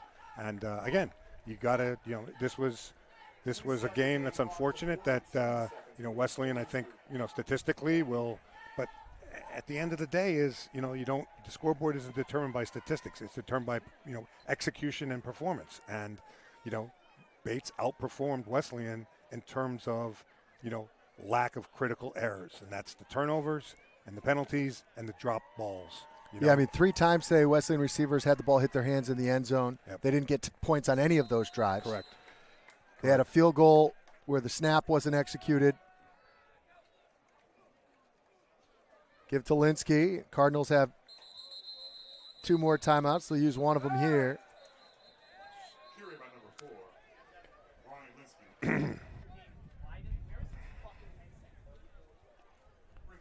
34 seconds left. This has got to be it's got to be an interesting experience for you, Coach, to get inside your mind, because obviously your allegiances lie with Wesleyan, but then you look across the sidelines and you know the man in charge so well, and you know how hard it is having been here and having done what he's trying to do. And again, like I said this earlier in the broadcast, and I'll say it again, is I know 100% that, the coaching staff from Wesleyan prepared hard this week because, Coach DeCenzo has a lot of respect for Coach Coyne, and he wasn't, he was going to try to keep his team the best he could to becoming complacent. And, I've seen this situation 1,000 times throughout my career where, one team just has, not just one emotional win, but you have 2 huge emotional wins on back-to-back weeks. And now you got, you're playing home on paper against a team that everybody's telling you you're going to win.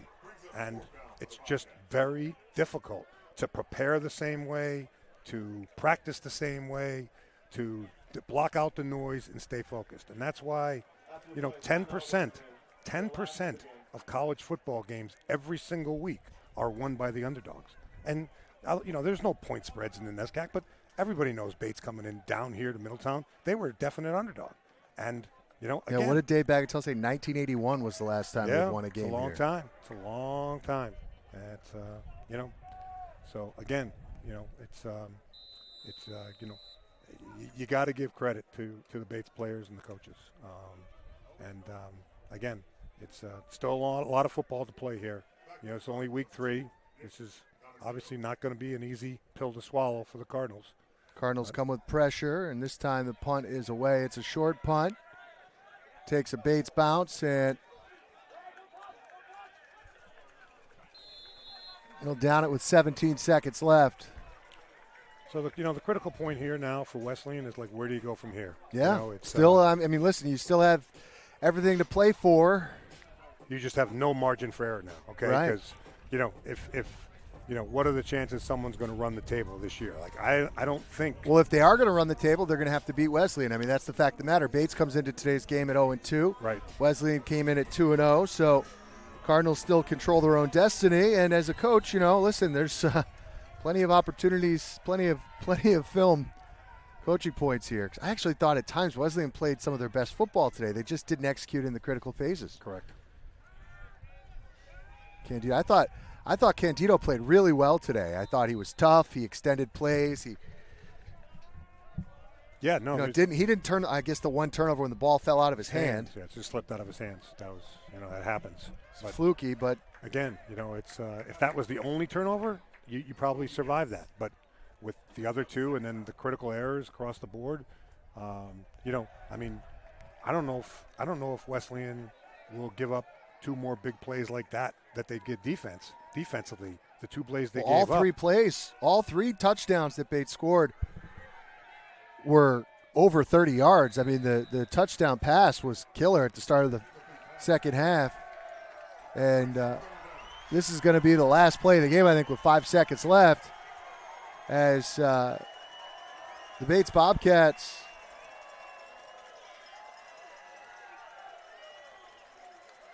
are fired up for good reason. They are going to shock the NESCAC with this result.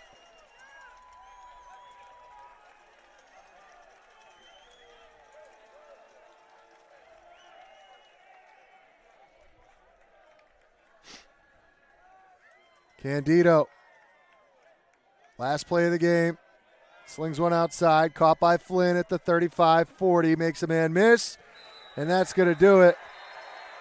As Wilson just that could cost you next week's game, son. That was not smart.